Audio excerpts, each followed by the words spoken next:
You know the reason I did that.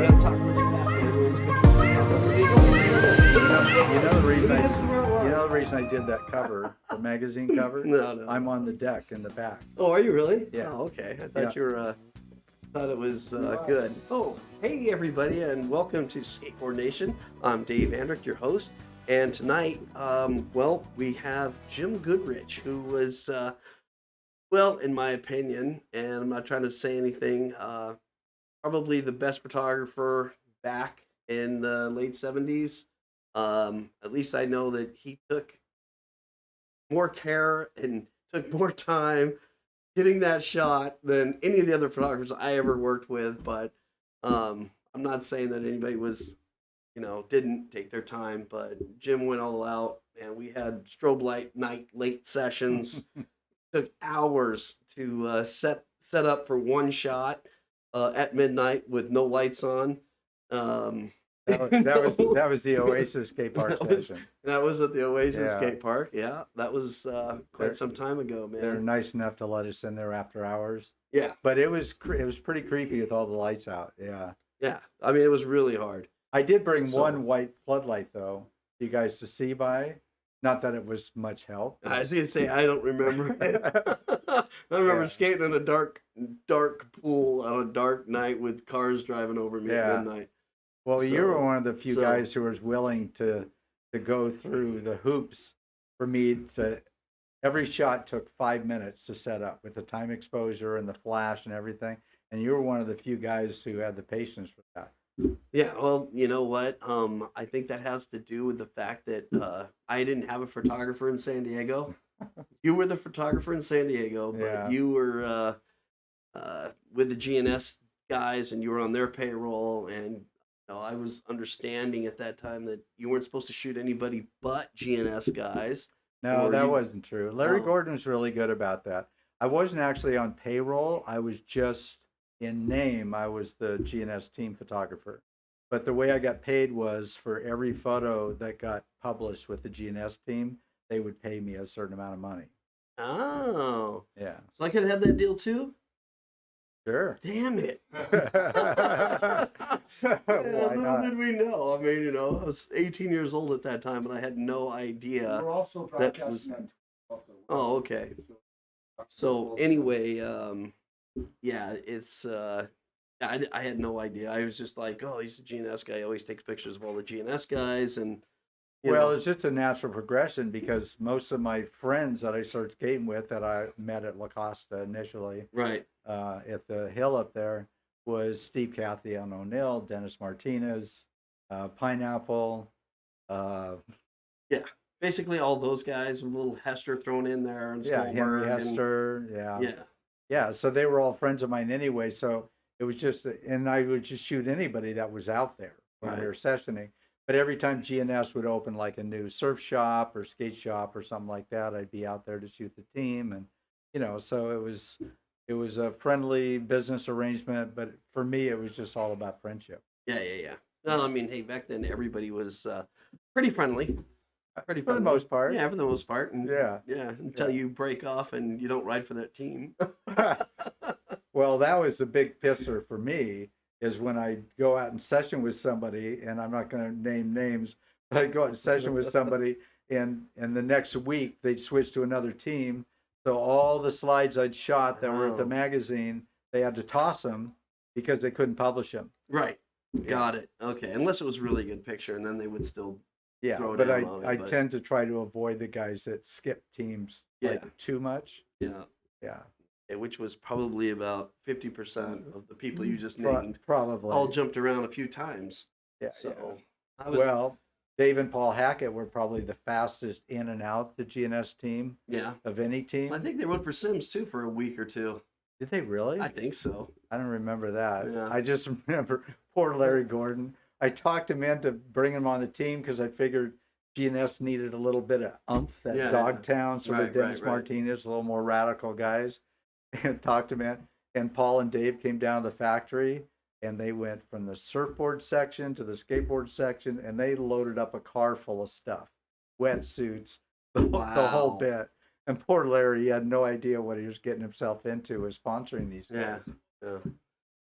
Well, some people advantage and they quit the next week then, Just huh? a little bit. Well, I don't remember when they quit, but Brad Bowman was pretty short-lived Yeah, at GNS yeah. too. I know. Yeah, Yeah, it was another one. but most So, people remember him with Sims, and I can't remember his other. yeah, well, I don't think he ever had a board on GNS. No, So that's probably why, and yeah, yeah, his board's iconic on Sims. right. So, Yeah, yeah, I know today it's selling for a few grand. So yeah, he did pretty well. I mean, Bowman was Bowman. So, right. you know, yeah. Crazy times. So anyway, well, we got a few questions for you tonight, and Yeah. I really want to get started with. Okay, so you started in San Diego, okay, and you were shooting people here, Well, I but started out as a skater, yeah, no, but I wasn't a very good skater. Plus, all broke a few the bones here and there. That's all. all the guys I made friends with were, especially after La Costa, were all top skaters. Yeah, So here I'm trying to keep up with these guys, and I'm killing myself just trying to even be equal, let alone exceed them. And so yeah, I broke a few bones. I think in that first 6 months, I broke my arm, wrist, and back. my my boss threatened to fire me if I had. He didn't threaten to fire me if I got sick or missed work again. He threatened to fire me if I had one more skateboard accident.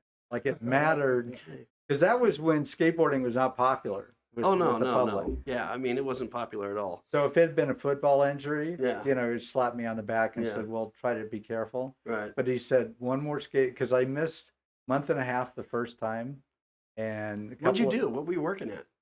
I was working at the Marine Base, MCRD, downtown San Really? Diego. Wow. Okay. Well, the warehouse. It Yeah. was a civilian job. Interesting. I had to. My hair was so long, I had to tuck it up in a baseball cap because they didn't allow long hair, of course, on the base, even though I wasn't military. Right. That was an interesting job. There was a lot of people that did that though. I know my Yeah, brother worked at Vons, man. And my brother had long hair and he had to yeah, tie it up and he wore a wig. yeah. And it was the stupidest looking thing I've ever seen. Right. And I just remember like, I don't care, I ain't cut my hair for these people. Yeah. And he worked there for a few years. Oh, I hated But the whole process getting the hair because my yeah, hair was over my shoulders at the time, yeah, and getting that hair up in the cap. yeah. And then on a hot day, you got all this hair and you're just sweating all day long. You can't wait to get the damn hat off. Just happy to get back in the skate scene. Yeah, So yeah. So, but it was a tough transition for me because when I broke my arm and I'm in a cast, so I bought a cheap little camera because I could take pictures of my friends while I was healing, and all I wanted to do was skate. But then at one point, I became known as the photographer. This before Skateboarder Mag, right. and nobody wanted me to skate. They wanted me to take pictures of them. So Absolutely. I'm going, but I want to skate. Yeah. So that was a tough transition, especially after I got hired at Skateboarder.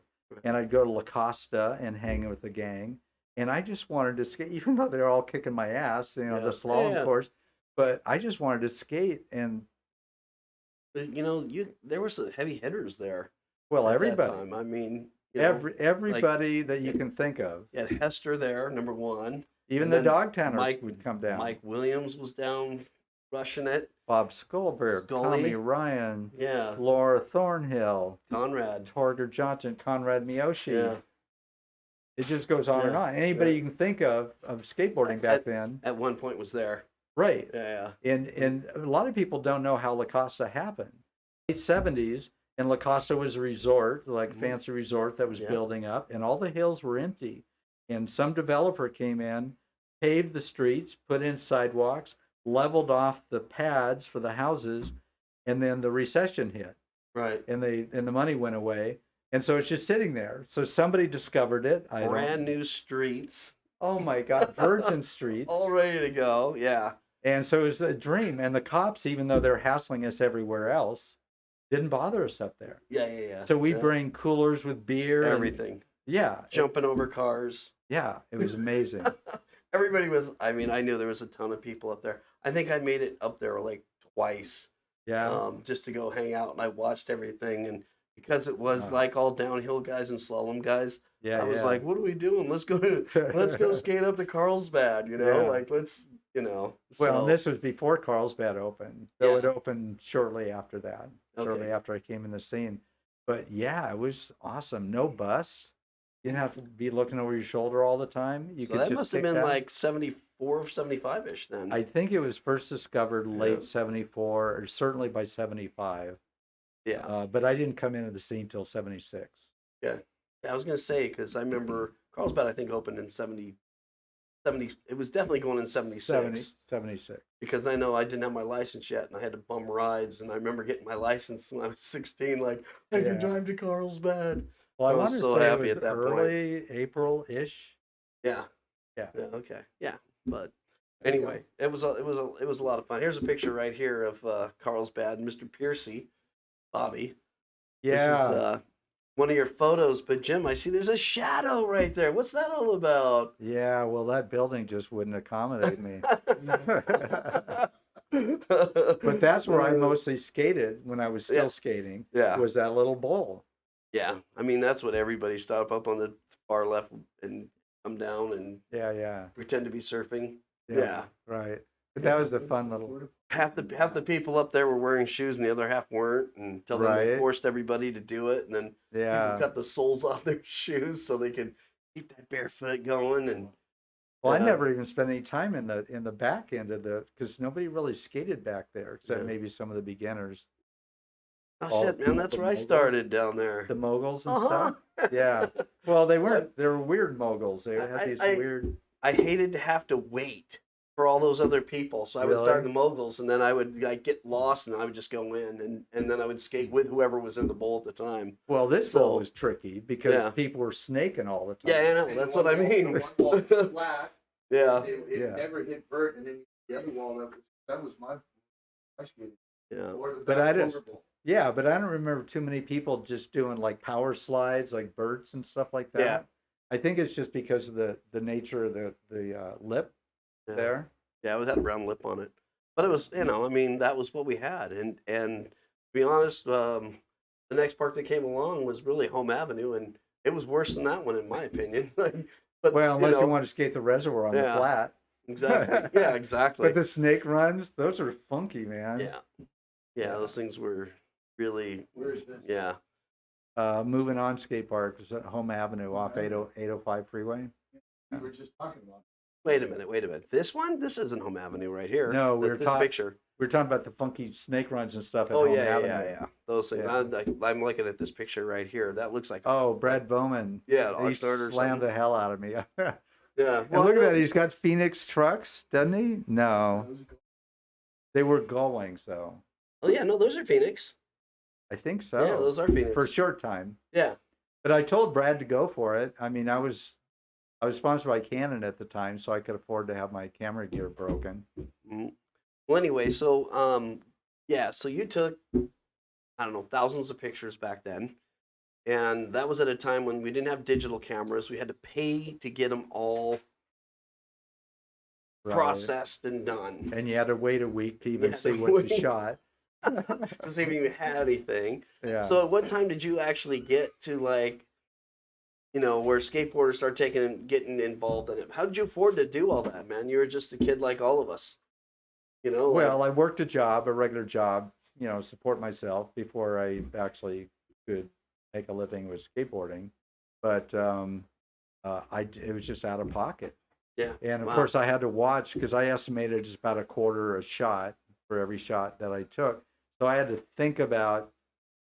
In my head, I had to know the shot I wanted before I clicked the shutter Yeah. because I just didn't have the money. Yeah, man. Until I started working for But even after I started working for Skateboard, they paid for our film, but not the processing.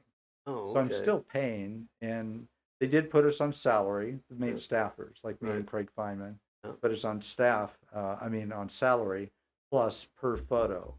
Yeah. And they also paid for articles. So I wrote articles, and I did some Who's Hots. I was just looking through those the other day because I couldn't remember if I'd done yours. I saw I'd done like Eric Grisham's, Mhm. and I can't even remember all the people, but I was looking at all the. How did you different- guys decide on who gets the Who's Hot? I was talking about that with somebody. I can't remember. It just but- came from Bolster. that right? Warren Bolster, yeah. Bolster's like, hey, who'd you guys hear is ripping right now? And yeah, and if we were good friends with a particular person, like I don't know if I did Brad Bowman because we were close yeah, friends. I think you did actually. Yeah, I think I probably did his, Yeah. but sometimes Castmus wanted to have his photos in there. Yeah. So I wouldn't get to have my photos with my buddies Who's Hot that I'd Yeah. done. Right. So, I mean, I don't mean to bitch about that, but it was. No, you can bitch about it, man. It was 40 years ago. Right now, it's the perfect time. I did Vicky Vickers' interview, and they didn't end up using any of my photos of her, and she was really unhappy about that because Vicky and I were really close. Yeah. So it's just the way it was. A lot of politics. So they just say what they were going to do, and sometimes there's manufacturer pressure. Oh yeah, absolutely. Like GNS would say, we're not getting a lot of coverage in the mag, but we're doing all this advertising. Right. Or same with Sims, or same with Santa Cruz, or it didn't matter. Yeah. And then there was always that up north, down south, not the skaters, but the manufacturers, Santa Cruz, NHS, Indy, and then the whole down south scene. And they always felt they were getting shafted with coverage because Stevie Cab was there, a whole bunch of North Cal guys, who were excellent skaters. But they had Bob Denike, and then, Bob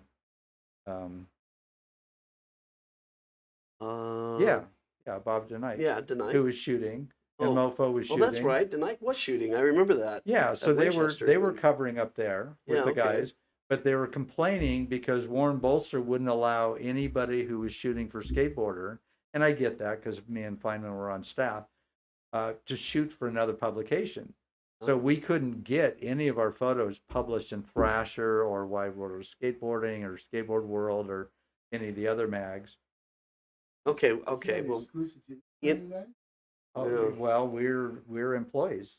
That's crazy because I did see some photos sent to me that had Wide World of Skateboarding covers on it, and there was some. Yeah, I remember seeing. I was like, I didn't know Jim shot for those guys, so that must have been pre.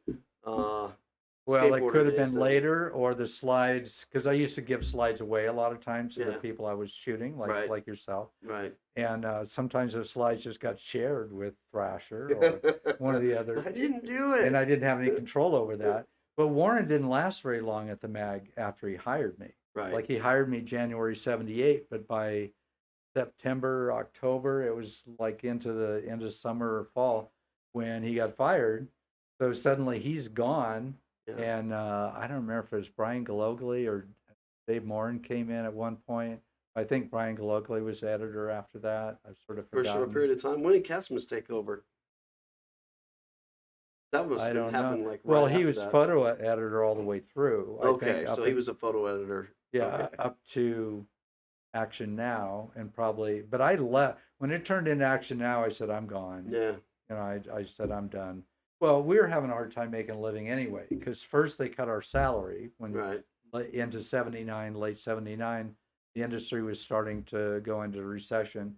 So they cut our salaries first, and then they started sending me on assignments to do roller skating and BMX and other stuff and I just said, I'm not really into this stuff, but we just couldn't get enough photos published in the magazine to make enough money really to.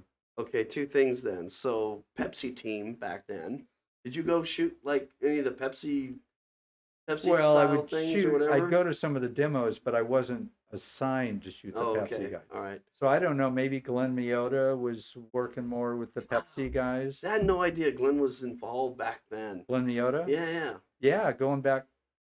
Oh, I think back as far as I go. Wow. I think so. How come he still looks like he's about 35? I know, right? What's wrong with that? That bastard just won't age. I remember meeting him.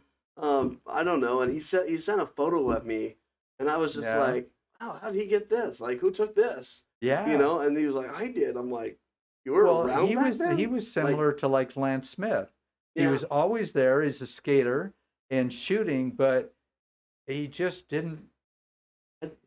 I think he might have been at the Colorado contest. I can't remember, but I remember actually seeing him at like once or twice. But he was really quiet, wasn't he? Like I don't remember ever like talking to him. Or anything. He had ties with Hobie. Okay. He was a really close tie. I don't know if they considered him a staff photographer or anything, but I know I'm not as familiar with Glenn because I didn't know him well back then. Right. And, I'm always like on the rollout deck or something, Yeah, shooting. yeah. So unless somebody comes up and plops down next to me or something. Get out of my way. Hey, you just screwed up my angle. Well, I tried to Get be back cool out. with the other photographers, unless you had a photographer's friggin' sticking their camera down in the bowl, right? I'm all lined up, and they're sticking their, without even looking through the viewfinder, sticking their camera down in the bowl, and they've just completely killed my shot, and probably pissed off the skater, because the skater now has to avoid that camera. So it was a real crap show at times out there. But then they started getting, in the beginning, it was just the Wild West, but they started getting more organized, and then they'd start kind of doing press passes or, well, who are you shooting for? Like they just they weren't just letting any kid in there on the deck. And the skaters didn't want like a crowd on the deck anyway, because when people started doing rollouts and stuff like that, nobody wants somebody in their way. That's right. It's hard enough for us pros. Yeah. Well, staying out of the way. That happened to me once. After I told all the photographers, like, hey, get out. And there was one that stuck and left all this crap there and screwed up a run of mine. So anyway, I should have gone Steve Alba on it. Just been like, I want another run. Anyway, but I never did. Okay, so we're shooting skateboard. I mean, you've been around the United States shooting, in my opinion. But I know you started out and you got your roots started here and started dialing everything in. And it was like, I mean, that had to have been like early 76, 70, late 76, 77, because after that, I saw a lot of photos that you sent in from Dogtown days and all the Dogtown guys. And that was in the 77. Sometime in 77, even before I got on skateboarder. I don't remember. I think I just clicked with some of the Dogtowners when they come down La Costa. Okay. Plus, all the skate parks were starting to be built up in LA. So, of course, I got to go hit those up. Skatopia, I don't remember the whole sequence with the parks. Right. Whittier, Lakewood. And so I just started going up there, following the skate parks. And those guys are skating there. So then they'd invite me. Oh, I missed the shot. No. They invited me. Hey, why don't you come out to the Dog Bowl, or why don't you come out to Gonzales Bowl or stuff? Yeah, I mean, Tony took me around. Tony Alva, he'd take me around to some spots. But I hung out with like even Paul Hoffman. He was on GNS, and we got to be good friends. And he was way low key for a Dogtowner, right? Well, so was Stacy. He's not as low key anymore. He likes to voice his opinion now. Oh yeah, no question about it. Big time.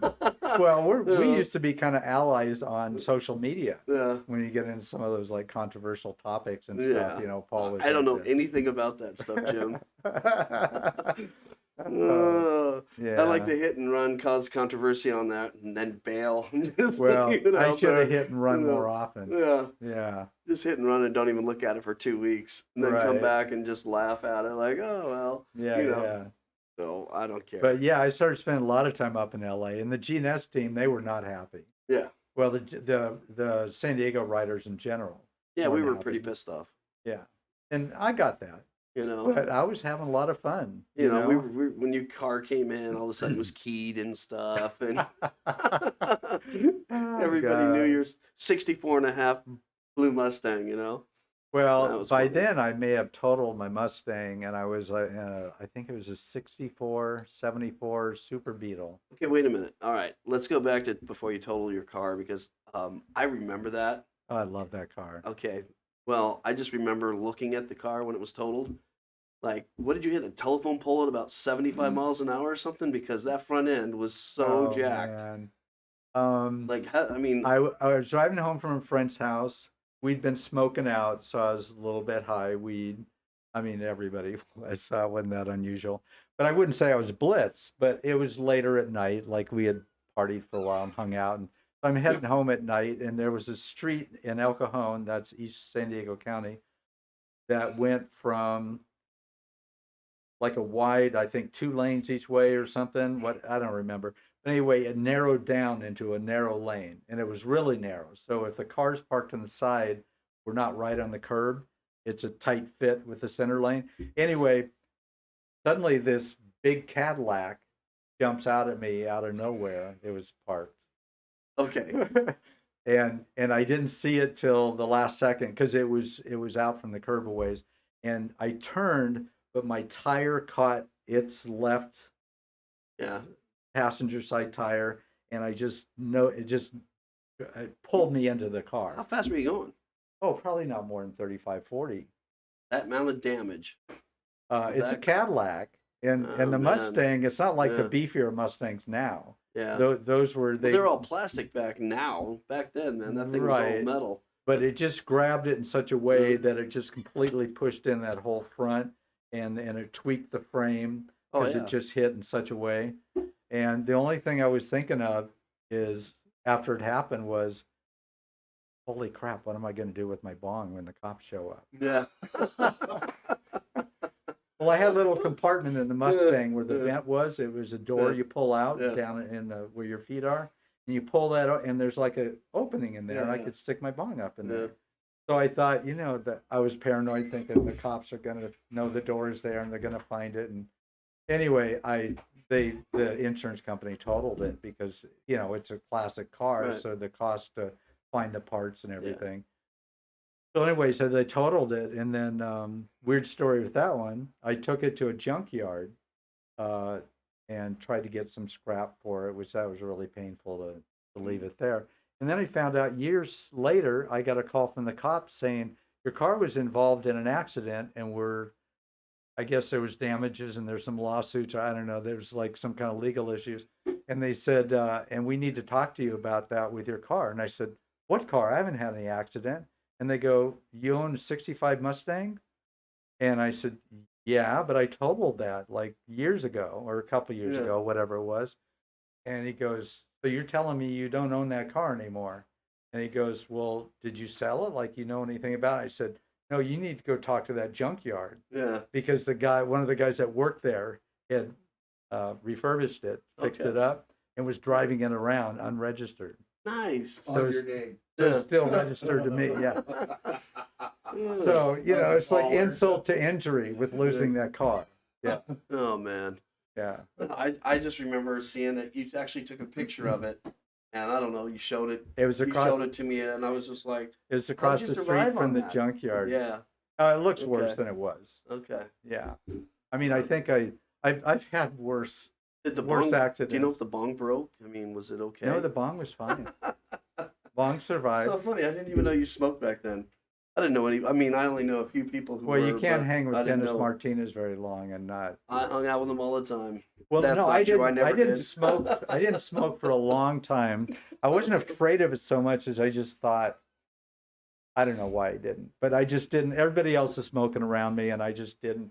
And it wasn't until me and Pineapple and Dennis Martinez and maybe Billy Ruff, or maybe Neil. Whoa, man! We don't want Larry Gordon to. No, I'm kidding. He'll be, to find out like what those guys were smoking on my time. What? Well, we were smoking in Yeah. the car. We were heading up to Upland for a session, and I hadn't smoked before, so I didn't know how to handle the weed. And anyway, Dennis is passing around. He always had the gnarliest stuff. And I took a couple of hits, and of course, Pineapple would always pass it on. Yeah, He okay. wouldn't touch it. Yeah. And I got Good for Doug. Yeah, Yeah. he did in Catalina too. Yeah. The problem is in Catalina. Well, I should finish with Upland first. Okay. None of those photos came out because I was just too screwed up. But in Catalina, A lot of Doug- pocket shots. yeah, but in Catalina for the Catalina Classic in '77, went over with the GNS team. GNS put us up in a hotel. The problem with Doug not smoking is that when we were passing the joint around, he put it in the ashtray, and then we forgot that it wasn't being passed around anymore. Mm. And then we got up and went out to the contest, and it got left in the ashtray. And when the maid came around to clean the room, Yeah. it was very illegal then. Yeah. And it's Catalina Island. Yeah. And it's private property. I didn't realize that Yeah. at the time. And they threatened to kick us off the island, not just have us arrested, but kick us off the island. That was a whole new experience. But Dave McIntyre came along, and I don't know if he paid off the manager of the hotel or owner or what he did, but he talked him out of. Yeah. I think we still got kicked out and had to go to another hotel, but I don't remember. But Oh, that's funny. yeah, Dennis. yeah. What are you You gonna know? do? Yeah. Too much, man. Yeah. Okay, so I want to get back. So my biggest thing is the biggest area that I, miss on it was like your whole Dogtown thing. Yeah. Okay. And I know you became friends with TA, with Tony, and that had to be special because, TA was TA. Yeah. At Well, that time, the Tony thing was a i- different person then than he was now. Well, You know. plus in the public, he was more of an asshole, and when it was Yeah. just the two of us hanging, Okay. he was totally chill. Yeah. So he was a good friend. I mean, he could be an asshole, but he was chill to hang out with. Yeah. Yeah. Except when you got in a crowd. Yeah. He Uh, was. Jay Yeah. was sort of that way all the time. Oh, really? But then, Okay. yeah, pretty much. Well, I wouldn't say an asshole, just overly hyper. Yeah. Okay. Well, You that's not the same. No, Overly well, hyper is. Yeah. you're right. Yeah, I should be a little bit Yeah. more Well, careful I'm with just my saying, wording. like, I mean, it was funny. I only had like a couple of times I hooked up or met up with Tony. One was at the Marina Dog Bowl, Yeah. not the real one. Oh, right. Okay, the replica. All Yeah. right, and skating with him and stuff. And honestly, he just he wouldn't talk to anybody, except for his maybe one or two people. That was it. The rest the of us weren't even there. Right. And Well, the one thing I learned about Tony, though, was he was on this pinnacle that nobody else was. Kind of like Tony Hawk is now. Yeah. Like he's so well known. Yeah. And the problem is he had people that were always challenging him. Hmm. Because if I take it, the pecking order thing, if I take out Tony or I beat him in some way or I just get in a fight or whatever. So he was always, and I don't want to stick up for his total asshole behavior. But at the same time, Tony was facing a lot of Oh, I'm sure people challenges all the time. Yeah. Like the time in 76 or 77, he came out to the El Cajon skate park. And I didn't know Tony that well yet. Yeah. But I sessioned with him. I was shooting some photos, and he showed up with a patch over his eye. And of course, I asked Tony, is this like a fashion thing or like what is? And found out that he'd gotten in a fight with some guy who was challenging him over something. But Tony had a mouth, so he had it coming. But he got in a fight with some guy, and the guy bapped him in the head so hard it screwed up the muscle in his eye. Wow. So his eye was like looking over here. Oh, wow. So he had to blindfold it, otherwise he'd fall down when he was trying to walk. Wow. That was pretty crazy. Well, I mean, I believe it because I remember going to a pool in San Diego, a backyard pool back in the day, and it was owned by a friend of mine. And he let everybody skate. Yeah. And we were sitting in the shallow, and he didn't really see me or recognize me. I was just kind of hanging out. Yeah. And he came in and told everybody to get out and F off. And Wow. he kicked this one kid out. And the kid was the best friend of the guy who owned the pool. Damn. And then the owner came out and was like, look, man, and pretty much threatened Tony. That's and then hardcore. And then Tony took his last ride, and then Tony bailed on it. Well, Tony's That was up in kind of funny. I was just like, wow, Tony, you're getting pretty punk with this guy when he owns the house. And Tony had no Right. idea because these guys were young that owned the Well, house. in LA, you know? Tony was used to basically claiming pools. Well, Yeah. the Dogtowners in general. Yeah, And I get that because we're getting busted all the time. yeah. So you get it like a cool permission pool, like Yeah. Gonzalez pool or Yeah. Dog Bowl, and you just don't want to screw that up. Yeah, right. Did Absolutely. you get to skate Gonzalez? So I never, I You never did. skated it? Oh. I know you photographed it, but did you skate it? No, I didn't skate it. Yeah, I never got an opportunity to go skate that pool, but I just remember Tony doing that, and I just thought, man, that's pretty punk for Tony to do this. But they would 'Cause the do owner- that with people in the Yeah. LA pools. Yeah. And then the next time I saw Tony, what was it? Actually, I had a really good conversation with him. Talked about old times and skateboarding, and Yeah. completely different person. Oh, Tony, man. And yeah, I very was just different. like, Very wow, Tony, it's so different now. nice to have a real conversation, without Yeah. like that animosity between like down south and Dogtown thing, Right. that was going on back Right. then. I don't know if you ever saw it. I don't know if you ever saw any fights back in the day. Well, Um, it didn't really know. exist for the way Stesic wrote it. Okay. He made up most of that hype just for good copy.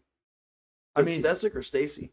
Stesic. Okay. Oh, did I say Stacy? No, I you did. said Stesic. No, Oh, I did. No, I meant Craig Stesic. Yeah. Yeah, so Okay. he created that just because it was good copy. Yeah. And of okay. course, if you read any of his Dogtown articles, they're all about the mystique and the Yeah. magic and whatever of Dogtown. Yeah. And if Craig hadn't come along with that, the Dogtowners would have been just another rad group of skaters in another community, right? Yeah. So that's what really put him on the map, and with the photos, of course. Well, I thought those guys were all like surfers. Oh yeah, Yeah. definitely. Yeah. Definitely, especially So- guys like Nathan Pratt. Oh yeah. Always Stacy. I mean, Nathan, like, what he stopped like after skating what Paul Revere. Like, I don't think he he ever. didn't- I don't remember him ever skating a pool, or I've never saw him in it. Yeah. Maybe the original Dog Bowl. I think I I- saw a picture of him there. Yeah, I think he just didn't. I've never talked to him about it, but I think he just sort of didn't. The skating got popular. Yeah. That just wasn't his thing. Yeah. Well, I wasn't all that happy about the popularity of skateboarding either. I kind of like the grassroots, Yeah. not popular with the public, sort of that, anti-establishment. Oh yeah. Not that I was a big rebel myself, but, I was a bit of a wuss. Well, I mean, that's what made it cool back there, though, too.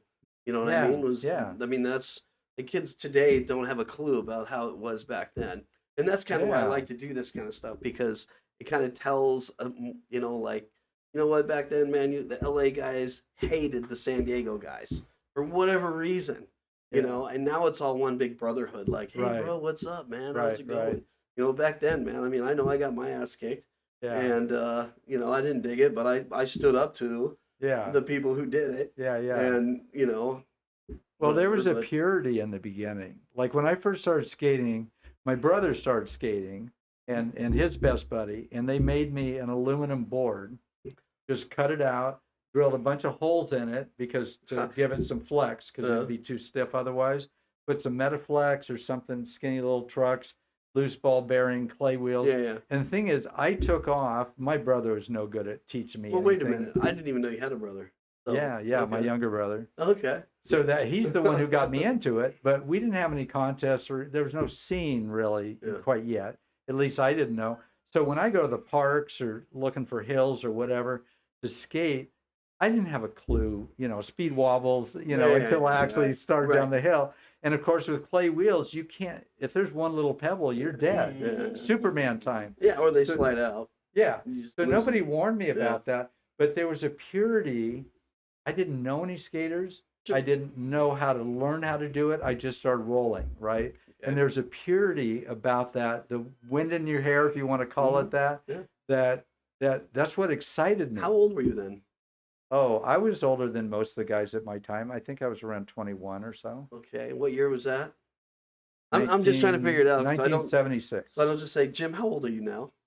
68. Are you really? Yeah. You're 68. Yeah. There's no way. Wow, good for you, man. That's what Brittany said. Wow, good for you. Yeah, I was just gonna say because I Well- thought you were like 64, 65. I mean, I thought you were like a couple years older than me, but I exercise, I try to eat well, but in the end, I think it's just good genetics. yeah. My mom's 94 and she looks like she's maybe 80 tops. Wow. I mean, okay. 80 sounds incredibly old, but No, it doesn't, man. It's around the corner. well, maybe because I never got married either. Yeah. I mean, that'll age you.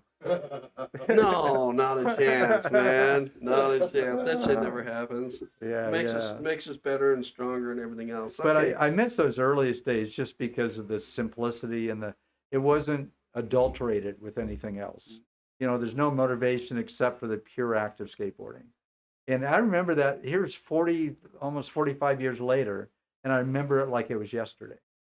Isn't that crazy? There's not that many That's the things. first, man. There's something wrong here, Because most of the guys come in 40 years, man. They're like, Dave, why are you asking me this? I have no idea what you're talking about. I can't remember back 30 years. And There now- has not been a single thing. I mean, I've had a good life, Yeah. but there's not been one single thing in my life besides skateboarding that has stayed with me. Even when I left skateboarding, the skateboard scene in 1986, when I quit Yeah. Trans World Skateboarding Mag, there's not been a single other thing in my life that has impacted me and been such a prominent part of my life as skateboarding, even when I was out of the scene.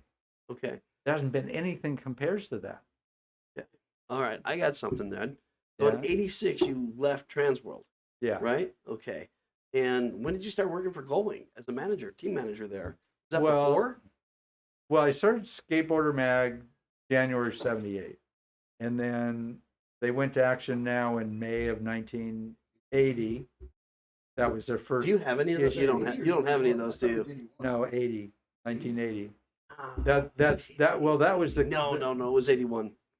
No, it was 80. Go get my box of skateboard magazines. I guarantee you. Well, but what the month was We on put the money on this because we put Okay. money, we can get the back out. Okay, right wait a now. minute. You know what? He's right. He's The- right. You know why? Because I remember. But we were I always need the 3 months. February of We were Action always 3 Now. months behind. Yeah. Right. Right. From Right. because it took us 3 months to do an issue. Right. But the May issue was the first Action Now. Okay. White, with the back.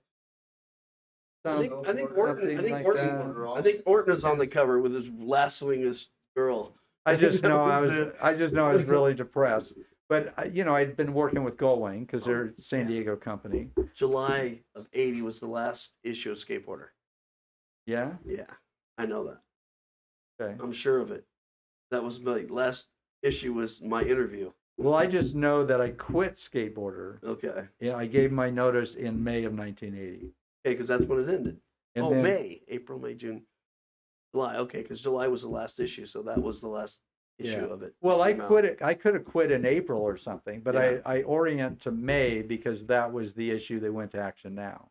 Okay. So to me, that was like, okay, see you guys. It's been a nice ride. It's gone. It's over. Yeah, I'm looking for the February issue of in '81 of Action Now. That's what I I didn't was looking for. keep much track. You used to have all the mags. You had like copies I and had copies the entire. and copies. I had the of all of entire them. collection, Still do. mint condition. No. Oh, Wait till you hear shit. this. Oh, good. Okay, so I leave in '86, and I'm thinking, okay, it's a whole new generation coming in, or was coming in, like Right. especially very late '80s into the '90s, guys that I didn't know, brand new Right. guys, just like Right, the right. early Yeah, yeah. '80s Yeah. when Neil and the Everybody came Bones on the Brigade scene. came Yeah. in, yeah, that era, and so it was. I just remember thinking nobody is gonna care. They're not gonna give a damn about us old timers, right? Because there's a whole new generation. So I Right. thought, okay, pass it off to them, go for it. And it's not like I didn't care any less about skateboarding. I just didn't have the connection anymore. Right.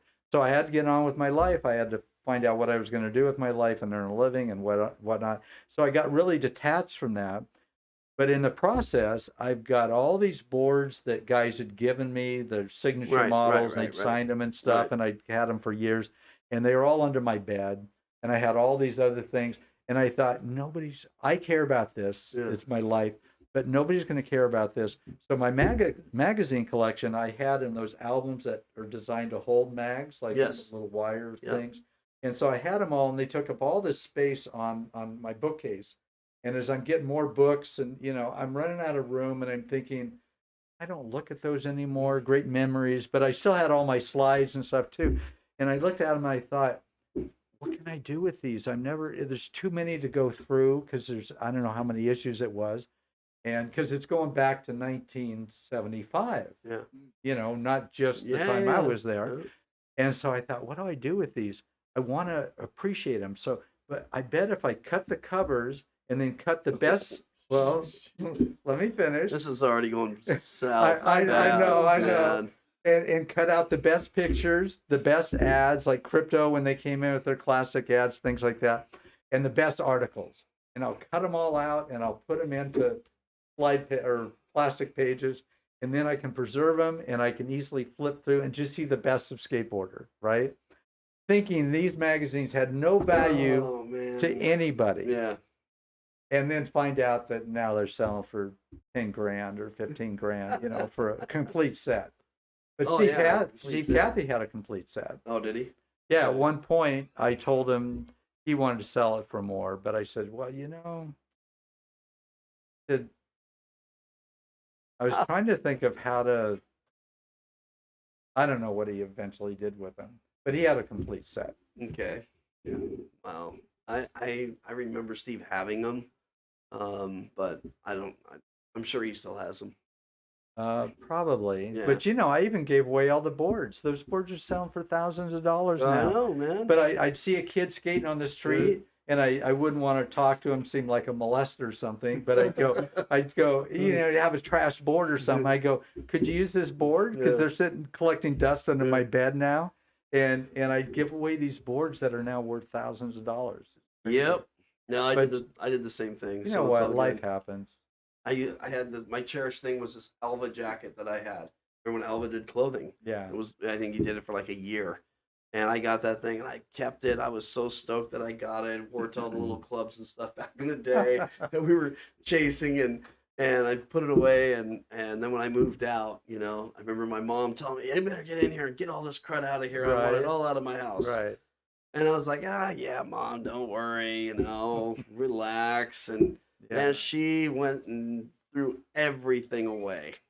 All my stuff, man. And I came home one time, I'm like, Mom, I was gonna get that stuff. She's like, oh, sorry, you're gonna have to go to the Goodwill and find it. I'm like, no way. Yeah. And she goes, yeah, I gave it to the Goodwill. I mean, like, if somebody's out there looking at that jacket and found that Alva jacket, that thing would have to be worth. That must be a thing, because not with skateboards, because I got into it really after I moved out of the house. Yeah. So I didn't have any stuff, but I did leave my old comic books there, and in the closet, and I guess everybody did. Yeah. And I thought, you know what, that was from my childhood. I'm not going to look at them again. Just throw them away. Yeah. And my mom, she just wouldn't, because she thought, I bet he's going to want them some point. Kept them for years. Well, I went to a trade show. It was actually a money and a comic book trade show one time.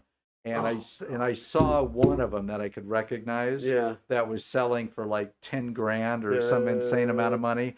And I thought, I've got that at home. Yeah. So I called my mom up after the show and I said, Mom, are those still in the closet? Because it'd been years that I've telling her to throw them away, and they were still there. And I said, I just tossed those. Yeah. Oh, man. Missed it by a month. Yeah.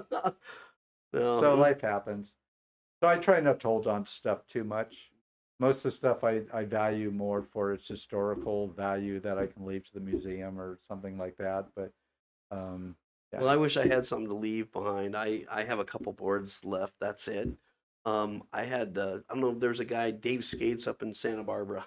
Yeah. And he was like, Dave, if you have anything, just bring me all your old stuff. I'll take it. He's a collector. Yeah. Wow. Little did I know, I gave it to him, man, and it all hit eBay, and I know, right? That made him money. I didn't and he disappeared. I have no idea what happened to him. I didn't even take a few sets of going trucks with me when I left there. Oh man, you know what? I got to. And now the originals are selling for a ton. Yeah, it's insane. You know what? It makes me feel old. I have a set still. It's a very special set of Gullwing trucks, and they're titanium magnesium together. Really? And there was only 70 sets made, and Walt made them, put them in a box with a gold thing in it. Like, it's dressed up, and it's beautiful. I never even heard about that. And I think I have like, I think mine's like 27 or 26 or something. Yeah. And I was talking. I got the best. Awesome guy. Wi-Fi, we're offline. Wi-Fi just cut us. Oh man, not the Wi-Fi. Yep. And we're back. Okay, we're back. Hey everybody, thank you for watching Skateboard Nation. Sorry, the internet just went down for some reason, and they're doing a lot of work in the area, so maybe that has something to do with it.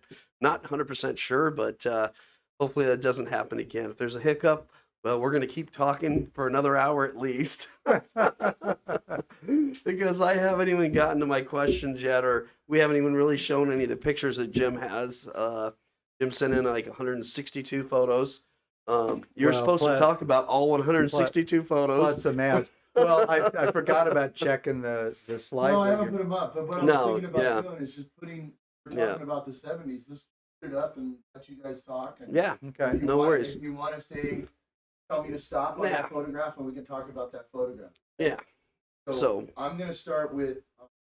Start up with I think it's PEs. My old camera case. Yeah. Camera case. Old camera case, man. You know, that's got a story behind it. When Neil Blender was getting into photography, well, a lot of the guys were. Yeah. You know, on the side, Lance Mountain. Yeah. Especially with Trans World, since they were contributors. Anyway, I'd had this case. This case had gone like around the world, and it was just trashed. And some of them are my original stickers that I put on there. But anyway, so Neil was getting into it, and I wanted to get a new case because this one was getting trashed. And I said, well, Neil, can you use this for your camera and stuff? And he goes, oh, yeah. So I gave it to him, and then I totally lost track of it. And I think I got out of skateboarding a little bit after that anyway. Anyway, Neil used it for a while, and the story is that he gave it to Lance. Lance used it for a while. And then I don't know where it went from there, but Chip Morton, who was a local at Del Mar Skate Park, Chip Morton was a friend of mine. And decades later, I'm on the phone with Chip, which he contacted me through a private message on Facebook or something. I don't remember because we'd been out of touch. He says, I've got your camera case. And I thought this thing didn't exist anymore, right? It's just gone. He says, do you know I said, no. There's no way you have that case. And I don't remember who he said he got it from, but it had made the rounds and he ended up with it, and it's just sitting in his garage or somewhere. He didn't really care to have it anymore. He says, do you want that back? And I said, hell yeah. Yeah, absolutely. So it came back to me 30 something years later. Wow. After going, who knows, Neil and Lance and who knows. All right, here's a stupid question. Still have it? I do. Oh, okay. I almost was going to bring it under your bed. Yeah, no, it's in my closet. I was almost going to bring it today. Oh man, but I've still got it. Yeah, Kona Pool, Dave Hackett. Yeah, I love bail shots. I don't remember if Dave. Now those boards were heavy. That was like a warp tail, the original warp tail. That's a solid piece of wood, and those, and man, that thing hits you, it's going to knock you out. And I don't remember. The VC Reservoir, Valley Center Reservoir, Dave Hackett. Amazing photo there. Yeah. Then they offered the California Freeformer contest. They offered, that was Dennis on the ramp. They offered anybody who could hit the word professional or somewhere near the top. Yeah. $100 or something, which is a lot of That's money. huge in the back 70s. then. Yeah. If you could hit it. Yeah. And everybody's going nuts trying to get up there. But there was no, this transition to the, it was insane. It was super jacked up. It was all vert. But I think Orton was the one who front-sided it and got up to it. I think George, I think Orty got in there. That was the opening of the PB Surf Shop. Yeah. This is a great little flower bowl. Yeah, I don't know how we got permission on that, but that's the entire team. Team right there, yeah. Stacy, Pineapple, Paul Hoffman, Bobby Frost, Bobby Shea, Dave McIntyre's on the far right in the red shirt. He was the team manager. Debbie Gordon, Larry's daughter. Yeah. And Jimmy Aiken and Bobby Boyden? Lieras. Oh, Mikey Lieras. Mikey. Mikey. He's back there sitting on the coping. Okay. Lacosta boys. We kind of thought we had a team, but you got to tell me who these guys are, because I only know one of them.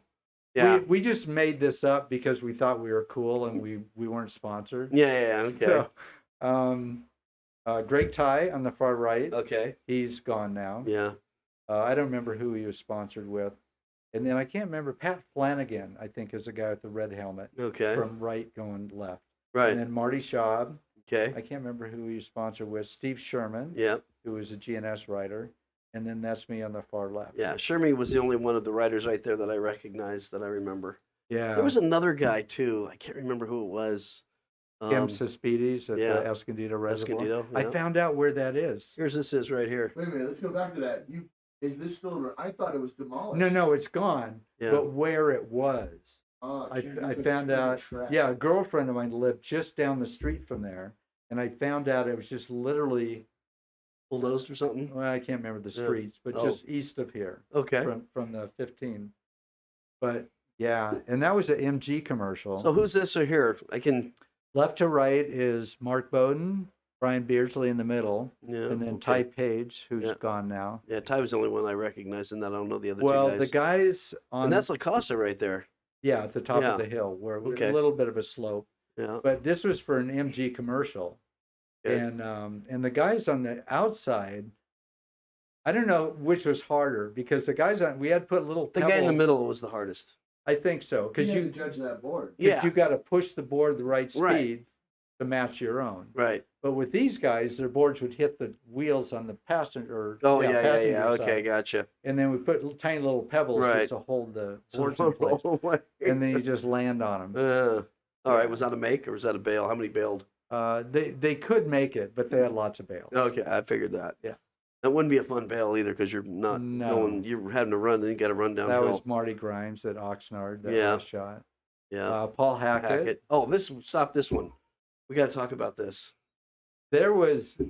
Yeah. If you go back, I want to freaking know why I didn't get to go on that trip. Well, I was hanging out in Malibu. All that was up in Malibu. Ooh. I was hanging out. I need to put this on airplane. Okay, wait a second though. Isn't this the Arizona pipes? That was. Yeah, this is Arizona right here. I me, think Steve, that looks Kathy, like and yeah, Lane Lump, right? yeah, Okay, and all Lane right. Oaks. You know, Lane works right down the street here. No way. Yeah.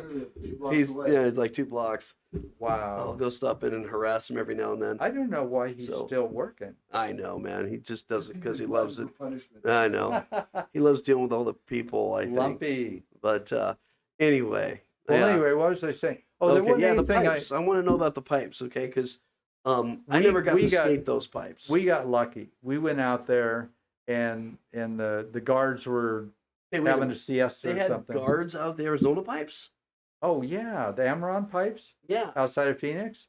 Yeah, they had guards. There was a fence all the way around that because they made the pipe. They were like 22 feet. They Yeah. made the pipes, and after they made them, they had to just sit them on the desert floor to let them cure all that concrete. Okay. And then they had huge machines that would come in, pick up the pipes, and move them over. And they're putting them underground to bring water to Southern California. That's what they were for, or maybe other You sources. got a really nice compliment. George had photos. Oh yeah, hey George. Early inspiration. So he's watching right now. Yeah, hit George up and tell him thank you, and he rocks. He's one of the guys I always ask, hey George, what's up out there, man? Thank you for the positive comments, and we appreciate it very much. Yeah, go George. I've Haven't been talked to him in a while. I've been talking to him online, saying, hey, check out the show and tell me how bad it is, and help us out here. So, But I mean, anyway. I need to tell the story with this one. Okay. But the pipes, we Yeah. got lucky, no guards. Okay. Most of the guys, they drive all the way out there and they get busted like 5 minutes after they're there. Right. So we got lucky. So we had a good set. Me, Steve, and Lane had a really good session there. I just remember when we first jumped the fence, you're looking at hundreds of these pipes. Right. And I remember my first reaction was, which one do I skate? It's as lame as that sounds. Yeah. Which one do I skate? And Steve and Lane had the same reaction. Yeah. You think, how am I going to skate this? What's it going to be like? I mean, it was surreal. Did you guys drive from San Diego out there? Yeah. Just for the pipes. Yep. Warren went out So- first, took Wally and some of the Bobby Piercy, some of the crew and stuff.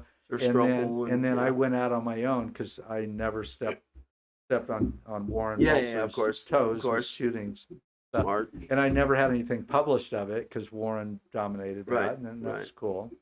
But yeah, that was amazing. And then when they put them underground, then we started skating the underground sections, which is difficult to photograph because Right. It's a little dark. it's a yeah. black hole, Yeah. and they're slippery, and there's enough slope on it that even walking you could slip. But man, if you lost your board in there, it just went into the.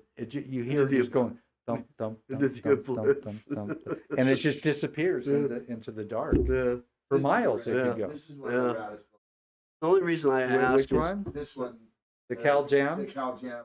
With there's no lip, no nothing. yeah. I'm telling you, I'm hanging on with one hand because there's no deck. I'm hanging on That with thing one looks hand. like it's almost, what is that, 16 feet wide? No, or is it it's 8?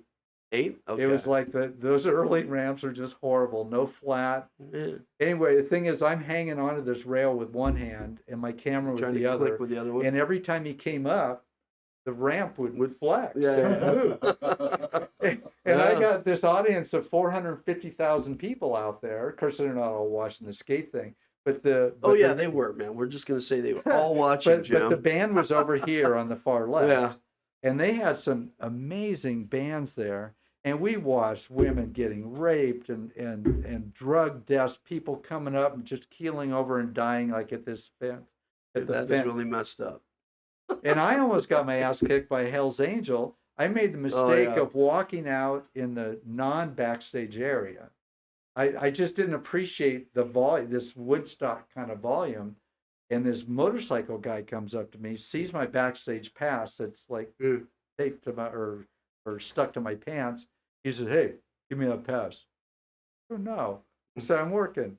And he's going, "Come on, man." He's getting more aggressive, and I'm walking faster because there's a couple of guards right at the backstage thing. I'm just trying to get to those guards. And this guy's speeding up, I'm speeding up, and I turned to run, and there was like these railroad ties with the metal sticking like on top, like about head high, and I turned and hit one of those, gashed my head open, so now I got blood going in my eye, and I'm trying to get to the guards before this motorcycle guy kicks my ass and takes my pass.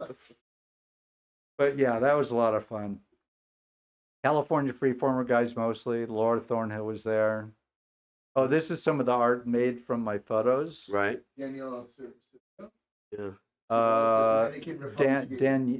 Danilo. I can't think of his last name, but yeah, Consalves or the pro skater from that, you know.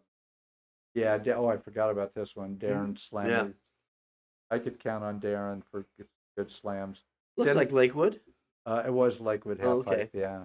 I love that shot though, actually, just the way the board's just floating there. Yeah, I was kind of surprised. Like Darren got over here quite a bit. And look at the dust on the on the wheel, on the lip there. Yeah, that's my favorite thing. Well, it's a gnarly shot, and that's but actually pretty good to do from that drop in on the other side because that was a bumpy, rough, horrible half pipe. Well, it doesn't seem like a natural line to drop in from over here, to drop in and then hit this wall right where he hit it. Yeah. But Darren, he's an amazing skater. Yeah. Now he turned into Santa Claus. He's still ripping, man. Yeah, He just had that knee surgery too. He's Did he? Yeah, he's talking about. I've been watching him on Facebook. Dave was one of the few people that would let me experiment with my, and so I didn't like shooting sequences that much. You know, Casmus was doing that, and Warren Bolster, but I like to. But they weren't doing this kind of photo work. No. I pioneered this technique. Yeah. But I used the different color flashes to include. Of course, this is two different runs, but I'd have you hit the bowl at the same spot. Yeah. But I'd flash it and with the different colors so you could see the distinction. And I don't know how cool it is, but I had a lot of fun experimenting with that. That was cool, man. Yeah. I was a part of it. That was Spring Valley. Cool. Got slammed on this one too. Yeah. That's a great photo. I mean, it was a centerfold. It was centerfold. Right there too. You got a good memory. And I didn't know that you had that picture of Ed with his quiver. I shot a lot of the quiver shots. Oh, did you? Okay. But if you can you go back to that one with Ed? Yeah. Yeah. Ed, there was like a broken glass. You know, people throw bottles, whatever, into this water. Oh, his foot is bleeding. Yeah. So he was bleeding. He had just stepped on a bottle or something. Oh, and it gashed his foot open. So his foot was bleeding like crazy. And he goes, don't worry about it. Let's just get the shot. Yeah. Which is okay with me. Yeah, Ed's rad, man. That was a good dude. Yeah. All right. Well, anyway, so, all right. Ellen O'Neill. We got Eleanor, rest in peace, girl. Yeah, died way too young. Okay, this is kind of funny. This is quarters. Okay. We used to play quarter. Wait a minute. Is that Gino and Stelmasky in there? Gino Tossi on the right. Yeah. The second Greg Weaver. GNS Greg Weaver. Oh, that's Greg Weaver there. Okay. Second Greg Weaver. Really? That's Pineapple in the back. Steve Cowley and Billy in the red shirt. Billy was probably drinking. But we take the toilet lid off and we'd use it to bounce the quarters. Oh, okay. And the problem is, being the team coach, they're always going, swim, Goodrich, swim. And I didn't have much tolerance for alcohol, certainly not then. But yeah, fun times. Where was that at? Oh, God, I have no idea. Oh, shoot, okay. Now, this was fun. We were prank calling people. You get Billy Ruff, Jim Gray, and Neil Blender together, and there's always trouble. That's Jim Gray? Wow. On the left there, yeah. Wow. But we were just prank calling. I forgot about Gray back on GNS. He's going to be with us next week, I think, right? Yeah, next really? Week? Yeah, Gray's coming down. Second Greg or first Greg? Second. No, I'm sorry. Jim Gray. Oh, awesome. Jim Gray is. Yeah. Awesome. Second Greg Weaver's living in Florida now. Oh, I didn't know he moved. Yeah. I sort of kept touch with him for a little while on social media, but this was that picture that we were talking about. Yeah. When Dennis was in too. Yeah. Well, nobody was interested in freestyle too much then, and so I was kind of trying to shoot a variety of things. Was that your first cover? Dennis, yeah. Yeah. First skateboarder cover. Nice. That's a great photo. Yeah. And then your second cover. That was my second one with Doug Saladino. That was when I started doing these colored floodlights. I had the overpasses lit up too, but look at that, man. Yeah. But that's the Freeway 8 and 805 freeway overpass, or the 805, the on-ramp Yes. came over the park. The problem with that park was people would toss bottles and Yeah, crap yeah. While you're out skating. of their cars as they're driving Hey, over. go back to that one real quick. Yeah.